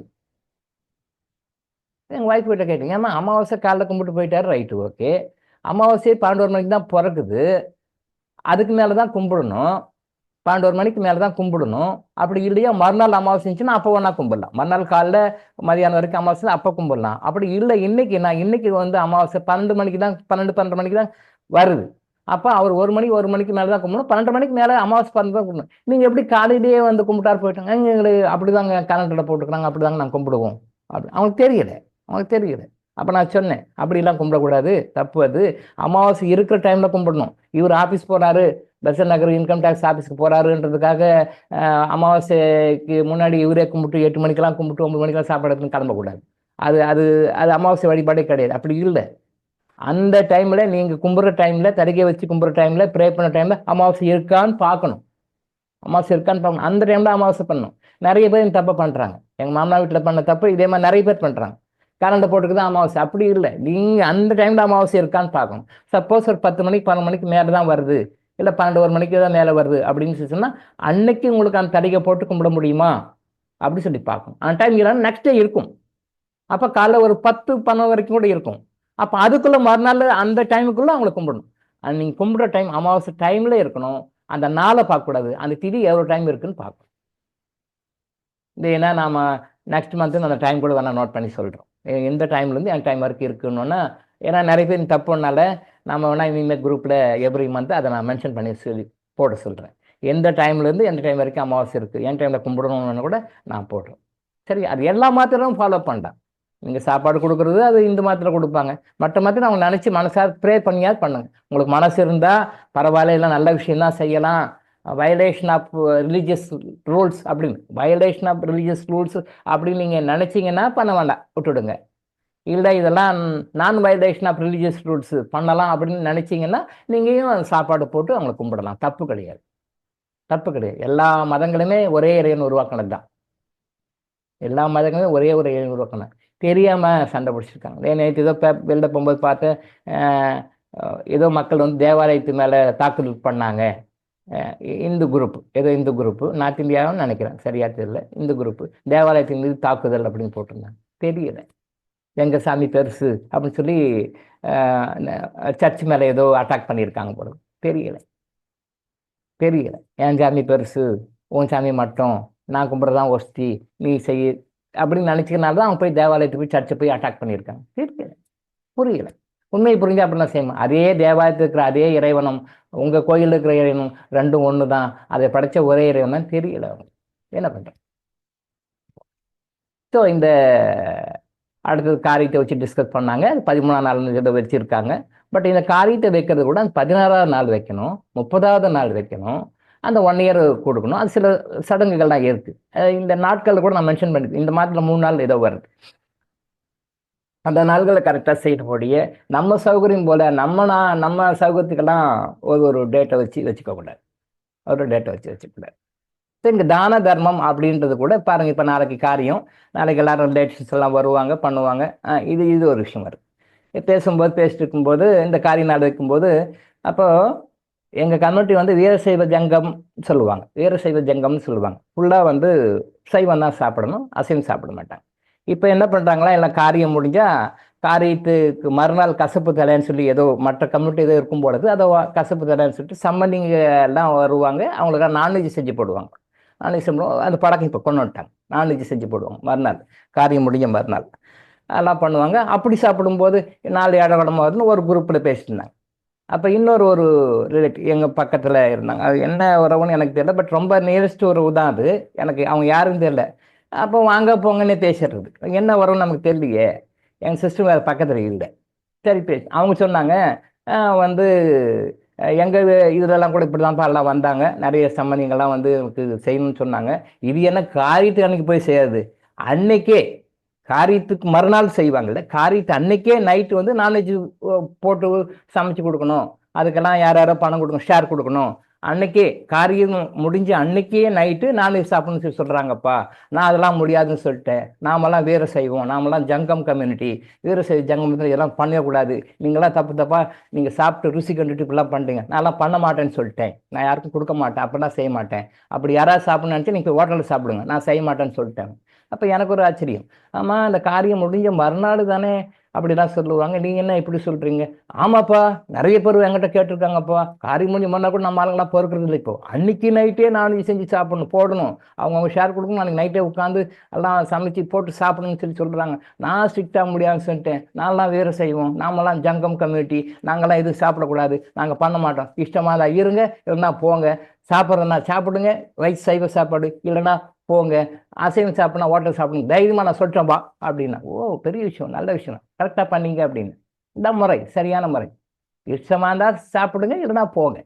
அப்போ உண்மையிலே நானெல்லாம் அந்த மாதிரி தான் சொல்லுவேன். நான் போல்டு அடிப்பேன். அது நான் போல்டு அடிக்கிற மாதிரி அவங்க சொல்லியிருக்காங்க. ரிலேட்டிவ் தான் என்ன வரும்னு எனக்கு தெரியல சொன்னாங்க. அப்படிலாம் பண்ணக்கூடாது, செய்யக்கூடாது. இது என்னன்னா, சாப்பிட்டு ருசி கண்டுக்கிட்டாங்க, ஏதோ ஒரு காரணத்துக்காக வந்து நானே பண்ணி கொடு. ஆனால் ஆக்சுவலாக தர்மம்ன்ற நம்ம சடங்குகள் எப்படி வந்ததுன்னா, இப்போ காரியம் பண்ணும்போது பாருங்க, சில பேர் வந்து பங்காளிங்கன்னுவாங்க, அவங்க உறவுகள்னுவாங்க, அவங்கெல்லாம் வந்து துணி கொண்டு வந்து கொடுக்கணும், பணம் கொடுக்கணும், புடவை கொடுக்கணும். இப்போ தான் ரீசெண்டாக நகை போடுற கல்ச்சர்லாம் வந்திருக்கு. இந்த நகை போடணும் அப்படின்னா நிறைய நடக்குது, எல்லா கம்யூனிட்டியும் நடக்குது. நகை போடுறது இப்போ ரீசெண்டாக கேள்விப்படுறேன். துணி எண்ணு கொடுப்பாங்க, புடவை இல்லாத வாய்ட்டி புடவை துணி எல்லாம் வாங்கிட்டு வந்து அந்த சம்மந்தப்பட்ட குடும்பத்தில் இருக்கிறவங்களுக்கு, அந்த யார் இறந்தாரோ அவங்களுடைய வாரிசுகளுக்கு இதெல்லாம் கொடுப்பாங்க. இது எல்லா கமிட்டியும் இருக்குது. இதே மாதிரி தான் நாளைக்கும் பண்ணுவாங்க, எல்லாம் பண்ணுவாங்க. இப்போ நான் இதுக்கு போனால் நான் இந்த மாதிரி துணி எல்லாம் கொடுக்க மாட்டேன். துணி கொடுக்குறது, பணம் கொடுக்குறது, ஒன்லி கேஷ் மட்டும் கொடுத்துருவேன். எவ்வளோ அமௌண்ட்டு, ஏதோ ஒரு அமௌண்ட்டு எங்கள் பிஆர் கூட எங்கள் சிஸ்டர்கிட்ட கேட்பேன், இது என்னம்மா வரும், என்ன பேர் சொல்லி கொடுக்கணும், அது சொல்லுவாங்க. சொன்னோடனே போட்டு ஒன்லி கேஷ் மட்டும் கொடுப்பேன். யாராக இருந்தாலும் எது வந்து கேஷ் தான் கொடுப்பேன். நாளைக்கு கூட நான் கேஷ் தான் கொடுப்பேன். இந்த புடவை, துணி கொடுக்குறது, சட்டை, பேண்ட்டு, வேட்டி இதெல்லாம் வாங்கிலாம் கொடுக்க மாட்டேன். அது என்ன சிஸ்டம்னா, அந்த காலத்தில் அப்படி இருந்தது. ஊர் விட்டு ஊர் இருந்தது, நாடு விட்டு நாடு எல்லாம் இருந்தாங்க. அதான் நாடு விட்டுமே ரொம்ப டிஸ்டன்ஸில் இருந்தாங்க, போக்குவரத்து வசதி எல்லாம் கிடையாது. அதனால் அவங்க அந்த காலத்து துணி கொண்டு வந்து கொடுத்தாங்க. இந்த காலத்தையும் அதே மாதிரி தான் கொண்டு வராங்க. இங்கே தான் தடுக்குனா எல்லா ஃபெசிலிட்டியும் இருக்குது. ஒரு சிட்டியில் என்னென்ன இருக்கோ அத்தனை ஃபெசிலிட்டியும் இப்போ சாதாரண சின்ன சின்ன ஊர்கள் கூட இருக்குது. அப்போ போய் இன்னமும் நான் வேஷ்டி வாங்கி கொடுக்குறேன், இன்னும் புடவை வாங்கி கொடுக்குறேன், இன்னமும் துணி வாங்கி கொடுக்குறேன்னு சொல்லிட்டு பார்த்தா ஒரு 20-30 வேஷ்டி இருக்குது, 20-30 சட்டை இருக்கும். அது என்ன பண்ணுவாங்க அவங்க? அது என்ன பண்ணுவாங்க? அத்தனை வேஷ்டியும் அவர் கட்டிக்கு வர, அத்தனை பேண்ட்டும் போட்டுக்கு வர, அத்தனை ஷர்ட்டும் போட்டுக்கு வர. மக்கள் இன்னும் மாறல, சில விஷயங்களை அப்படியே பிடிச்சிட்டு இருக்கிறாங்க. ஏன் பணமாக கொடுத்துருங்க, அவங்க ஏதோ ஒன்று பண்ணிக்குவாங்க. ஒரு இப்போ ட்ரீட்மெண்ட்டுக்கு பண்ணியிருந்தாங்கன்னா அந்த செலவு கடன் அடிப்பாங்க, இல்லை அந்த காரிய செலவுனா காரிய செலவு அடிப்பாங்க, ஏதோ ஒரு கடன் அடிப்பாங்க. நீ புடவையும் வேஷ்டியும் பந்தாவை கொண்டு போய் நான் மாமன் கொடுத்தேன், மச்சான் கொடுத்தான், ஏ கொடுத்தேன், பி கொடுத்தேன், சி கொடுத்தேன்னு சொல்லி நான் பார்க்குறேன், ஃபங்க்ஷன்ஸ் எல்லாம் பார்க்குறேன். ஒரு 20-30 புடவை இருக்கும், 20-30 சட்டை இருக்கும், 20-30 துணிகள் கொடுப்பாங்க எல்லாருக்கும், ஜேன்னு இருக்கும். அப்போ அவங்க என்ன பண்ணுவாங்க? அவ்வளோ துணி என்ன பண்ணுவாங்க? போட முடியாது. அப்போ அவங்க யாருக்காவது பிடிச்சவங்கள கொடுப்பாங்க, யார் நீ எடுத்துக்கப்பா, நீ எடுத்துக்கப்பா, நீ எடுத்துக்கணும். அவங்க நான் தான் வேட்டியே கட்டுறது, இப்போ தான் வேட்டியே கட்டுறது இல்லையே நிறைய பேர். அப்போ நான் வேட்டி கட்டுறது இல்லையே, அப்புறம் எனக்கு இந்த புடவை எனக்கு பிடிக்கலையே, இந்த புடவை டிசைன் எனக்கு பிடிக்கலையே, இதெல்லாம் நடக்குது, இதெல்லாம் நடக்குது. இந்த புடவை சொல்லுங்கம்மா. சார் அப்படி பணமா வச்சு கொடுத்தா நம்மள ஒரு மாதிரி பாக்குறாங்க சார். என்ன கூட அப்படிதான் பார்ப்பாங்க, என்ன கூட அப்படிதான் பார்ப்பாங்க. ஆனா ஒன்றும் சொல்ல மாட்டாங்க. அப்புறம் என்ன பார்த்து பணம் கொடுக்க ஆரம்பிச்சிட்டாங்க. கரெக்ட். நான் எங்கேயுமே பணம் தான் கொடுப்பேன். ஏன்னா நிறைய பார்க்குறேன், நான் நிறைய பார்க்குறேன். நிறைய வேஷ்டிகள் வரும், நிறைய சட்டை, இதெல்லாம் ப்ராக்டிக்கலாக நம்ம மாற்றிக்க வேண்டியணும். நிறைய வேஷ்டிகள் வரும், நிறைய சட்டைகள் வரும். இது என்ன நடக்குதுன்னு பாருங்களேன். இந்த வேஷ்டிகள் நிறைய வரும், வேஷ்டியை கட்டிக்கிறது இல்லையே, வேஷ்டியை கட்டிக்குது. அப்போ வேஷ்டி சும்மா இருக்கும், வேஷ்டி சும்மா இருக்கும். நிறைய பேர் வேட்டி வாங்கிட்டு போய் அவங்க நிறைய 20-30 வேஷ்டி வந்துச்சு, என்ன பண்ணுவாங்க? எல்லாரும் கொண்டு வந்து போடுவாங்க. அவர் என்ன கட்டுவார்? மிச்சம் 1-2 கட்டுவார், அவ்வளோதான். அதுக்கு பிறகு யார் பண்ணுங்க, யாருக்காக ஓடுன்னு சொல்லி கொடுங்க. சில பேர் சும்மா வச்சுருப்பாங்க, சட்டு போட்டுக்குவாங்க. இந்த டிசைன் ஏற்கனவே இருக்குது, ரெடிமேட் வாங்கி தராங்களா, இந்த டிசைன் ஏற்கனவே இருக்குது, இது கொடுத்துட்டாங்க. இந்த புடவை ஏற்கனவே இருக்குது, இதை கொடுத்துட்டாங்க. இது மாதிரி எனக்கு 2 புடவை இருக்குது, இது மாதிரி 3 புடவை இருக்குது, ஆனால் கொண்டு வந்து கொடுத்துட்டாங்க. இப்போ பாருங்க, அது ஒரு நெகட்டிவ். நீங்கள் கொடுத்தும் பிரயோஜனம் இல்லை. நீங்கள் ஹோல்டாட்டடாக கடவுளை வாங்கியால் துணி எல்லாம் வாங்கி போய் கொடுத்துருப்பீங்க, உங்ககிட்ட கிளவுனாக்க படம் வாங்கி கொடுத்துருப்பீங்க. பட் அவங்க என்ன பண்ணுவாங்க? அடப்போ, அதுக்கு பின்னாடி கமெண்ட் நான் நிறைய கேட்டிருக்கேன், நிறைய கமெண்ட் வருது, நிறைய கமெண்ட் வரும். அப்போ அது வேஸ்ட். நீங்கள் செய்கிறதும் வேஸ்ட்டு, அவங்க வாங்குறதும் வேஸ்ட்டு. ஏதோ கடமைக்காக வாங்குறோம், கொடுக்குறோம். பட் அதே நான் பணம் தான் கொடுப்பேன், எங்கே போனாலும் பணம் தான் கொடுப்பேன். ஸோ பணம் கொடுக்கும்போது ஒரு மாதிரியாக தான் பார்த்தாங்க முதல்ல. என்ன இளங்கோ மட்டும் பணம் கொடுக்குற அப்படின்னு சொல்லி கேட்டாங்க. எங்கிட்டையும் சொல்லியிருக்கிறாங்க, இளங்கோ தப்பு, இந்த மாதிரிலாம் கொடுக்கக்கூடாது, நான் பணம் தான் கொடுக்கணும். அப்படி நீங்கள் இப்படி துணி புடவெல்லாம் எடுத்து தானே கொடுக்கணும், ஏன் பணம் கொடுக்குறீங்கன்னு சொல்லுங்கள். இல்லை அது ஏதோ உறவு கேட்பாங்க, பிஆர்ஓ சொல்லுவாங்க மாமான்னு சொன்னோம். ஓ சரி மாமா, அது வந்து எனக்கு என்ன பணம் கொடுக்குன்னு தோணுச்சு, அதனால கொடுக்குற மாமான்னுட்டு. எங்கள் சிஸ்டர் சொல்லணும், இவங்க அத்தைன்னு சொல்லணும். ஓ அத்தையா, சரி சரி அத்தை, இது வந்து நான் வந்து இருக்கட்டும், இதெல்லாம் வேண்டாம், இதுதான் என்னத்துக்கு இது மாதிரிலாம் இருக்குன்றது தான் பணம் கொடுக்குறேன் அத்தை அப்படின்னு சொல்லுவேன். ஓ அப்படியா, சரிப்பா. அப்புறம் ஆரம்பத்தில் கொஞ்சம் பார்த்துட்டு இப்போ என்ன பார்த்து இப்போ நிறைய பேர் வந்து பணம் கொடுக்க ஆரம்பிச்சிட்டாங்க. அவங்க சொன்னாங்க, பார் நீ தான் பிள்ளையார் சொல்லி போட்ட, உன்னை பார்த்து எல்லாரும் பணம் கொடுக்க ஆரம்பிச்சிட்டாங்க. நல்லதான விஷயம். ஏன்னா அவங்ககிட்ட போய் அந்த பணம் அவங்க கையில் போயிடுச்சுன்னா அவங்களுக்கு தேவையான துணி அவங்க வாங்கிக்கிறாங்க, அவங்களுக்கு தேவையான ட்ரெஸ்ஸு அவங்க வாங்கிக்கிறாங்க, அவங்க புடவை வாங்கிக்கிறாங்க, இது அவங்க வாங்கிட்டாங்க. நாமே ஒன்று வாங்கிட்டு போய் கொடுத்து பிடிக்கல, இந்த கலர் ஜாக்கெட்டுக்கு இது மேட்ச் ஆகலை, புடவைக்கு இது மேட்ச் ஆகலை, பிரேசருக்கு இது மேட்ச் ஆகலை, ஸ்டிக்கருக்கு இது மேட்ச் ஆகலை, பிந்திக்கு இது மேட்ச் ஆகலை, எதுக்கு எல்லாம் மேட்சாக போடுறாங்களே இப்போ தான். பொட்டு எல்லாம் ட்ரெஸ்ஸு ஜாக்கெட்டு என்னென்ன ட்ரெஸ் போடுறாங்க அத்தனை ட்ரெஸ்ஸும் ஒரே கலராக இருக்கணும். என்ன பண்ணுறது? பிரேசில் நினைப்பாங்க போட தெரியல, எனக்கு தெரியல. பிரேசில் கூட அதே மாதிரி கலராக்குன்னு தெரியல, அது அவங்களுக்கு தான் தெரியும். அப்படியெல்லாம் இருக்கணும்லாம் அவசியம் கிடையாது. மேட்சப் கல்ச்சர் வந்துருச்சு, அப்படி ஒரு கல்ச்சர் வந்துருச்சு. ஓகே, ஆனால் நீங்கள் வந்து பணமாக கொடுங்க, முடிஞ்சிருக்கு பணமாக கொடுங்க. கொஞ்சம் நீங்கள் நினைக்கிற மாதிரி கொஞ்சம் வித்தியாசமாக தான் நினைப்பாங்க, இருந்தாலும் அது நம்ம பழக்கத்துக்கு வந்துட்டோம்னா அப்புறம் அது புரிஞ்சுக்குவாங்க. இப்போ நான் சொல்கிற கருத்து கொஞ்சம் யோசனை பண்ணி பாருங்க. நீங்கள் எடுத்து போய் கொடுக்குறீங்க, அவங்களுக்கு பிடிக்கல, வேண்டாம் வரப்பா கட்டுறாங்க, இது நமக்கு பிடிக்கலன்றாங்க, இல்லை அது கொண்டு போய் யாருக்காவது கொடுக்குறாங்க. அப்போ பர்பஸ் என்ன ஆகுது? மாறி போயிடுது. அப்போ நீங்கள் பணமாக கொடுங்க, அவங்களுக்கு என்ன பணமோ அவங்க வாங்கிக்கிட்டோம், அவங்களுக்கு என்ன பிடிச்சதோ வாங்கிக்கிட்டோம், கொஞ்சம் யோசனை பண்ணுவாங்க. அப்புறம் நீங்கள் பண்ணுறதா கரெக்ட்னு புரிஞ்சுக்குவாங்க. இங்கே தர்மம் வருகிறதுன்னு சொல்லுவாங்க. தர்மம் வருது, இது ஒரு மறைவு சம்மந்தப்பட்ட இறப்பு சம்பந்த ஒரு விஷயம் வந்தால் கூட இங்கேயும் தர்மம் வருகிறது. நாம் ஏன் எல்லாரும் போய் கொடுக்குறோம்? ஏதாவது ஒரு இல்லை, பங்காளிங்க இதை பண்ணணும், சம்பந்திங்க இதை பண்ணணும், இவங்கெல்லாம் இதை பண்ணணும் அப்படின்னு சொல்லிட்டு அவங்க ஏன் வந்து அந்த பணத்தை கொடுக்குறாங்க, அல்லது அந்த துணிமணிகளை கொடுக்குறாங்க, அந்த சீர்வரிசையை கொடுக்குறாங்க, அல்ல நகைகளே போடுறாங்க. ஏன் போடுறாங்க? இங்கே தர்மம் வருகின்றது. தர்மம் என்று சொல்லாமல் தர்மம் வருகின்றது. அது ஏன் நம்ம கொண்டு வந்தோம்? நம்ம உறவு முறைகளை அப்படி கொண்டு வந்திருக்காங்க. தமிழர்கள் அந்த உறவு முறைகளை கொண்டு வந்திருக்காங்க. நீ இதை பண்ணணும், நீ புடவை போடணும், நீ கோழிக்கு நீ கொடுக்கணும், நீ இதை செய்யணும், அதை செய்யணும், இதை செய்யணும். எல்லாரும் ஒன்னொன்னு செஞ்சிட்டு இருக்காங்க. காரணம் என்னன்னு தெரியல. நாம செய்கின்றது அது தர்மம். அந்த தர்மத்தை நீங்க செய்யும் பொழுது அதனால பல நன்மைகள் நடக்கின்றன.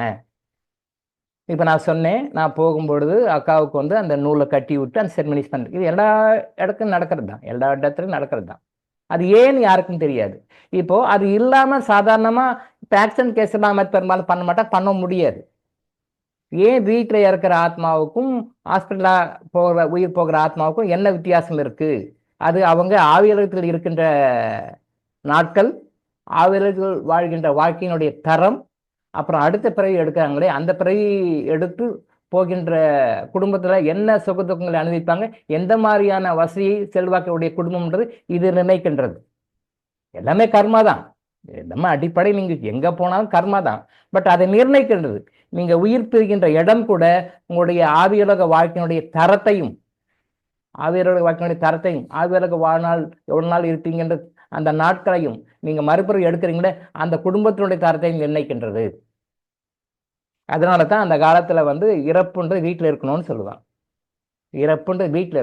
இறப்புன்றது வந்து வெளியிடங்களில் இருக்கக்கூடாது. அது நெகட்டிவ். அதை பற்றி நம்ம பின்னாடி பேசுவோம், வாய்ப்பு கிடைக்கும்போது அதை பற்றி பேசுவோம். ஸோ இந்த நாட்களில் மாறி வைக்கிறாங்க. 13ஆம் நாள் இப்போ இதை வச்சுருக்காங்க, நாளைக்கு வச்சிருக்க 13ஆம் நாள். இப்போ அவங்க என்ன நினைப்பு, சண்டே வச்சுருக்கோம், எல்லாரும் வருவாங்க. எல்லாரும் வரனால ஆக போகிறது ஒன்றும் இல்லை. அந்த சந்திரிகா அப்படின்ற ஒரு ஆத்மாவுக்கு எல்லாரும் வரனால ஆக போகிறது ஒன்றும் இல்லை. அங்கே என்ன நாம் சடங்குகள் செய்கின்றோம், அதை என்ன செய்யறோன்றது தான் முக்கியம். இப்போது அக்கா இறந்தாங்க, காரியம் வச்சிருக்கிறாங்க. இந்த அக்கா இறந்ததுக்கும் காரியம் வச்சதுக்கும் 13 நாள் கேப்பு. இந்த நாளில் என்னுடைய அக்கா உயிர் பிரிஞ்ச நேரத்துக்கு எந்த திதியில் அவங்களுக்கு என்ன தர்மம் பண்ணணுமோ அதை நான் பண்ணிட்டேன். யாருக்குமே தெரியாது. அவங்க வீட்டில் பிறந்தவங்களுக்கும் தெரியாது, மற்ற கூட பிறந்தவங்களும் தெரியாது, யாருக்கும் தெரியாது. அந்த சங்கல்பம் வச்சு அந்த தர்மத்தை என்னுடைய அக்காவுக்கு கொடுத்து அவங்கள ஹைலைட்டு கொண்டு வந்து விட்டுருக்கேன். இன்னும் அடுத்தடுத்த இன்னும் சில லெவல் இருக்குது, அது நான் கொண்டு வந்து விடுவேன். அது மாதிரி செய்வேன். அப்போது அது எல்லாருக்கும் தெரியாது, எல்லாரும் போவாங்க வருவாங்க. நான் தான் ஒரு சித்தப்பா பையனாக, தம்பியாக என்ன செய்யணுமோ அந்த தர்மத்தை நான் செஞ்சு, யாருக்கு தர்மம் பண்ணால் அந்த புண்ணியம் அக்காவுக்கு கடை தேட்டி விடுமோ அவங்களுக்கு செலக்ட் பண்ணி முந்தா நாள், டே பிஃபோர் எஸ்டர்டே முந்தா நாள் அந்த தர்மத்தை நான் செய்து அந்த தர்மத்தை அக்காவுக்கு தாரை வார்த்து கொடுத்தேன். அக்காவுக்கு தாரை வார்த்து கொடுத்து அவங்கள வந்து அடுத்த லெவலில் கொண்டு போனேன். இப்போ இது என்னன்னா, அந்த 16ஆம் நாள் காரியம் செஞ்சா என்ன நன்மையோ அதை விட பல மடங்கு நன்மைகள் இது கொண்டு போய் சேரும். ஆனால் அவங்க கூட பிறந்தவங்களுக்கோ மற்றவங்களுக்கோ பிள்ளைகளுக்கோ யாருக்கும் தெரியாது. இது என்னுடைய கடமையாக நான் செய்தேன். ஒரு அக்காவுக்கு தம்பி செய்ய வேண்டிய கடமையாக, சித்தப்பா பையனாக இருந்தாலும் பங்காளி பையனாக இருந்தாலும் அதை நான் கரெக்டாக செஞ்சுருக்கேன். இதை தான் செய்யணும். இதை எப்படி செய்யறது நான் அடுத்தடுத்த வகுப்புகள் உங்களுக்கு சொல்லிக் கொடுக்குறேன். இதெல்லாம் செய்யுங்க, நல்லா இருப்பீங்க, கண்டிப்பாக நல்லா இருக்குங்க. அவங்க குடும்பம் தானே, அவங்க தானே, இவங்க தான், அதில் எல்லாமே இடத்துல இருக்கும். ஒரு பங்காளிங்க அப்படின்னா அந்த குடும்பத்தை ஏன் பிறக்கிறாங்க, என்ன பிறக்கிறாங்க அப்படின்னு நான் கிளியர்மெண்ட்டை வந்த பிறகு என்னுடைய ஃபேமிலியெல்லாம் பார்த்தோம்னா எங்கள் பெரியப்பா, இதை இப்போ சொல்கிறேனே அக்கா, அவர் பெரியப்பா, அவருக்கு அடுத்து ஒருத்தர் இருந்திருக்காரு, அவர் இறந்துட்டு இருக்காரு. யாருமே சொல்ல, யாருக்கும் தெரியாது, எனக்கும் தெரியாது, யாரும் சொல்லவும் இல்லை. இப்படி ஒரு பெரியப்பா இறந்தாருன்னு யாரும் சொல்லலை. நான் கிளியர்மெண்ட் பிறகு நான் தெரிஞ்சு பார்த்தோம் அப்படின்னு சொன்னால், இப்போ சொல்கிறேனே இந்த பெரியப்பாவுக்கு அடுத்து ஒருத்தர் இருக்காரு, அதுக்கடுத்து தான் எங்கள் அப்பா. முதல்ல மாணிக்கம் பெரியப்பா, அவருடைய பொண்ணு தான் இவங்க. ரெண்டாவது ராஜு, அவர் ஒரு பெரியப்பா, அவர் இறந்துட்டார். அடுத்தது எங்கள் அப்பா, அதுக்கு பிறகு மற்றவங்களாம் வராங்க, சித்தப்பா அத்தைகள்லாம் வராங்க. இவர் என்ன பண்ணியிருக்காருன்னா, அந்த காலத்திலே லவ் ஏதோ லவ் பண்ணியிருக்காரு.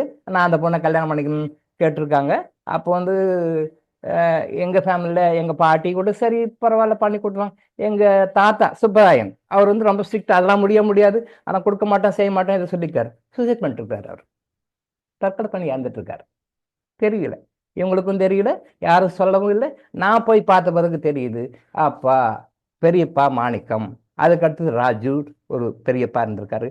அவர் வந்து காதல் பண்ணி நான் கல்யாணம் பண்ணிக்கிறேன்னு சொல்லும்போது எங்கள் பாட்டி கூட ஓகே, தாத்தா முடியாதுன்னு சொல்லிட்டுருக்காரு, அப்பா இப்படி நைனா அப்படி சொல்லிட்டாரு அப்படின்றதுக்காக அவர் சூசைட் பண்ணிட்டுருக்காரு.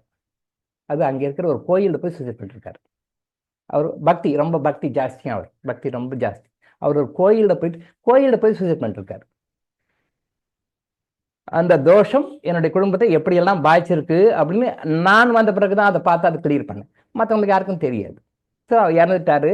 அவருக்கு என்ன நான் பண்ணணும், அவருக்கு நான் என்ன பண்ணணும், அவருடைய தம்பி மகனாக நான் பிறந்து அவருக்கு சில விஷயங்கள் பண்ணணும்னு ஒரு கர்மா இருக்கு பாருங்க.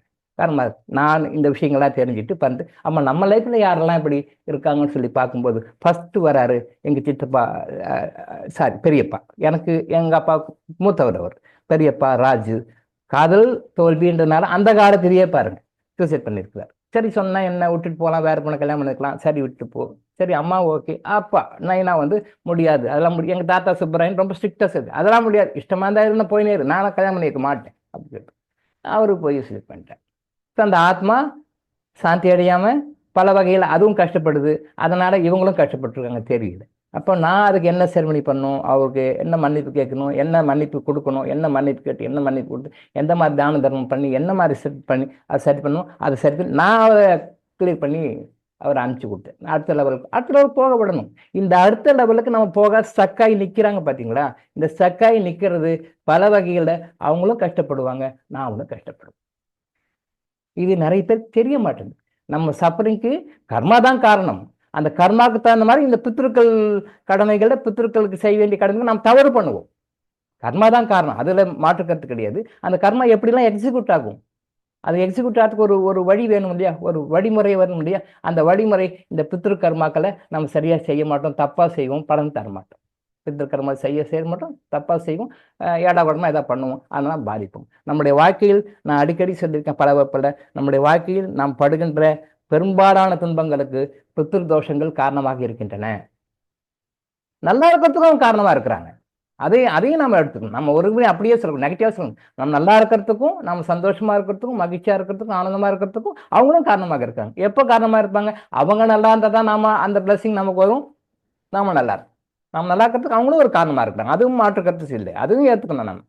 பட் பெரும்பாலானும் அவங்களுக்கு நம்ம நிறைய குறைகள் வைக்கிறோம். நன்மை அதிகமா தீமை அதிகமானு பார்த்தா நாம் அவங்களை நிறைய கண்டுக்கிறது இல்லை, அவங்கள கேர் பண்ணிக்கிறது இல்லை, நம்ம சௌகத்துக்கு நம்ம அவங்க டீல் பண்ணுறோம். அதனால அவங்க சஃபர் ஆகுறாங்க. சாபம்லாம் கொடுக்கல, சாபம் கொடுத்தா அது வேணும் பவர் ஜாஸ்தி. அவங்க வருத்தப்பட்டாலே அந்த வருத்தம் நம்மளை வந்து பல வகையில் பாதிக்கும்.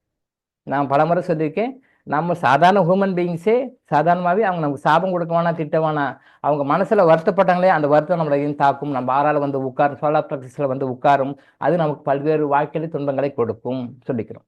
அதே மாதிரி மனிதர்கள் எப்படியோ அதே மாதிரி முற்பிறவி ஆத்மாக்களையும் சரி, நம்மளுடைய முன்னோர்களும் சரி, அப்பா வகையில், அம்மா வகையில், மற்ற வகையில் எந்த முன்னோர்கள் யாராக இருந்தாலும் அவங்க நம்மளை குறித்து ஏதாவது ஒரு வருத்தமோ சோகமோ கஷ்டமோ இருந்தாலே நம்ம கஷ்டப்படுவோம்.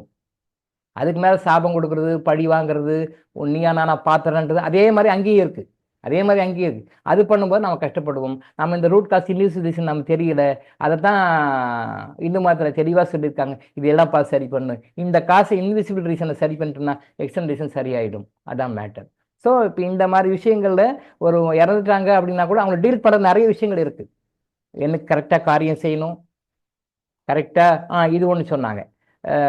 செவ்வாய்க்கிழமை இறந்துட்டாங்க, அவங்களுக்கு வந்து கோழி வந்து நம்ம காவு கொடுக்காம விட்டுட்டோம், அது ஒரு குரூப், அது ஒன்று சொல்லிட்டு இருந்தாங்க. செவ்வாய்க்கிழமை இறந்துட்டாங்க, கோழி ஒன்று காவு கொடுக்கணும், அது மறந்தே போச்சு, விட்டுட்டோமேன்னு ஃபீல் பண்ணுறாங்க. அடடடா முடிச்சுட்டோமே, என்ன பண்ணுறது, இப்போ என்ன பண்ணுறதுன்னு தெரியலையே அப்படின்னு. என்ன பண்ணுறதுன்னு தெரியலன்னு கேட்டுட்டு இருங்க. ஐயோ மாமா வந்து செவ்வாய்க்கிழமை உயிர் போச்சு, கோழி ஏதாவது ஒன்று தாவு கொடுத்துருக்குங்க, அது மறந்துட்டோம், இப்போ தான் ஞாபகம், அதான் ஃபீல் பண்ணுறோம். ஒன்றும் ஃபீல் தான் பண்ணாது, இரு அது வேறு ஏதாவது பண்ணலாம் அப்படின்னு நான் சொன்னேன். அப்போது தனி பணம் தனியாக போகாது. உடனே ஒரு கோழியை பிடிச்சி ஒரு காவை கொடுத்து கட் பண்ணி தூக்கி போடுறது, இல்லை அதோட புதைக்கிறது பார்த்துருக்கேன். சில பேர் புதைச்சிடுறாங்க, சில பேர் அந்த பர்த்டே கிரவுண்டில் கட் பண்ணி தூக்கி போட்டுடுறாங்க, செய்கிறாங்க. அது மாதிரிலாம் தனி பணம் தனியாக போகாதான். அப்போ சனிக்கிழமை ஒன்று போச்சுன்னா அடுத்தடுத்து இந்த இடத்து நடக்கும், அடுத்து ஏதாவது ஒன்று வரும், அதனால நம்ம உஷாராக பண்ணுவோம்னு சொல்லிட்டு மனுஷனை வேணால் கொலை பண்ணி போடலாம். நம்ம ஆளுங்க அதுக்கும் ரெடி. ஏய் நீ நல்லா இருக்கணும், நம்ம மனுஷனையும் கொலை பண்ணிவிடும் நம்ம ஆளுங்க. அது ஒரு சும்மா சொல்லு, அப்பா வார்த்தை பேசுறது ரொம்ப கேர்ஃபுல்லாக பேசணும். மனுஷனை கூட பண்ணிவிடுவாங்க. இப்போ கோழியை பிடிச்சி கட் பண்ணி தூக்கி போட்டுறாங்க, தப்பு. அப்படி செய்யக்கூடாது, அதுதான் தப்பு. நம்ம வந்து தனி பணம் சரியாக போகாது, மற்ற பணம் கரெக்டாக போகும், தனி பணம் துணை தேடும், மற்ற பணம் துணை தேடாது அப்படின்னு நாம் வச்சுக்கிறோம். அதுக்கு காரணங்களுக்கு அந்த இன்டர்னல் ரீசனை வந்து நம்ம சரி பண்ண வழி தான் பார்க்க முடியும். அதுக்காக கோழியை கட் பண்ணி போடுறது அந்த மாதிரிலாம் பண்ணக்கூடாது. அது கூட பேசிட்டாங்க அன்றைக்கி. ஐயோ செவ்வாய்க்கிழமை இறந்தாங்க, செவ்வாய்க்கிழமத்துக்கு நம்ம தனியாக கோழிக்கு ஏதாவது பண்ணியிருக்கணுமே, ஒன்று வெட்டி இருக்கணும், அல்லது வந்து காவு கொடுத்துருக்கணும், இல்லை புதைச்சிருக்கணும், பண்ணாம விட்டுட்டேனே. தெரியல அவங்களுக்கு, அறியாமையில் இருக்கிறாங்க. அது மாதிரி நிறைய அறியாமையில் நம்ம இருக்கிறோம். அதெல்லாம் நம்ம வந்து பண்ணுவோம். நம்ம இறப்பு அப்படின்னா கூட, காரியம் அப்படின்னா கூட, அதில் கூட நிறைய தர்மங்கள்லாம் இருக்குது. அது செய்ய வேண்டிய தர்மங்கள் கரெக்டாக இருக்குது, செய்யணும் அப்படின்றத வந்து நீங்கள் மைண்டில் வாங்கிக்கோங்க. நாளைக்கு மறுநாள் நான் வரேன். இதை பற்றி இன்னும் நிறைய விஷயங்கள்லாம் பேசுவோம். இந்த காரியத்தை கூட அமக்கெல்லாம் கூத்தெல்லாம் நடக்கும். அதை பற்றி உங்களுக்கு டெமோ பண்ணி உங்களுக்கு எப்படியெல்லாம் நம்ம இருக்கணும், எப்படிலாம் இருக்கக்கூடாதுன்னு விஷயம் நான் சொல்லிக் கொடுங்க. இதெல்லாம் வந்து ஏதோ கதை, ஏதோ டைம் பாஸ் சொல்கிறது விஷயம் இல்லை. இதுதான் உண்மையான வாழ்க்கை ரகசியங்கள். இந்த ரகசியங்களை யாரும் தெரிஞ்சிக்கல, தெரியாமல் கஷ்டப்பட்டுருக்கோம். நாம் கர்மாயஜீனுக்கு சொல்லிக் கொடுக்குறோம். அதையெல்லாம் நீங்கள் வாங்கிக்கோங்க, லைஃப்பில் அப்ளை பண்ணுங்கள். உங்கள் வாழ்க்கை சந்தோஷமாக இன்பமயமாக எப்பவுமே இருக்கும். சரியா? நன்றி, வணக்கம். நாளை மறுநாள் மீண்டும் சந்திப்போம். நன்றி ஐயா. நன்றிங்க ஐயா. நன்றிங்க ஐயா. நன்றிங்க சார். நன்றிங்க ஐயா. நன்றிங்க சார். நன்றிங்க ஐயா.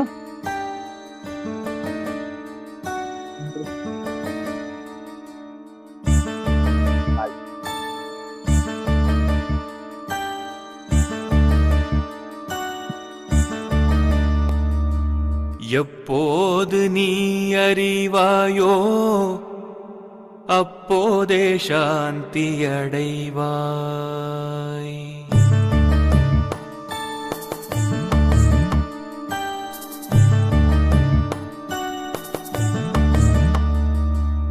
எப்போது நீ அறிவாயோ அப்போதே சாந்தி அடைவாய்.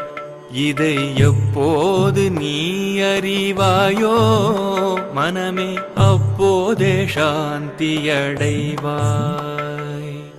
இப்பாரில் எப்போதும் எல்லாம் இறை அருளால்,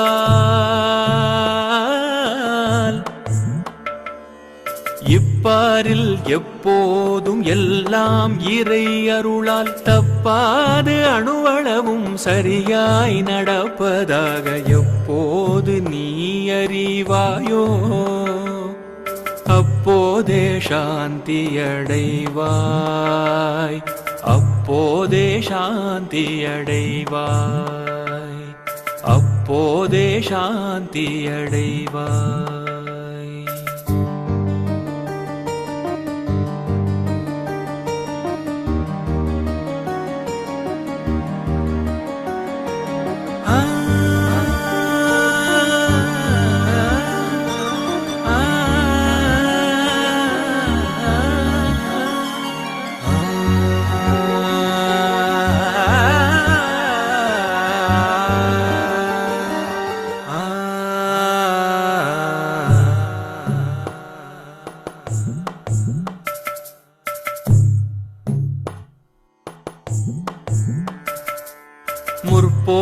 முற்போது தர்மம் என்றும் தற்போது அதர்மம் என்றும்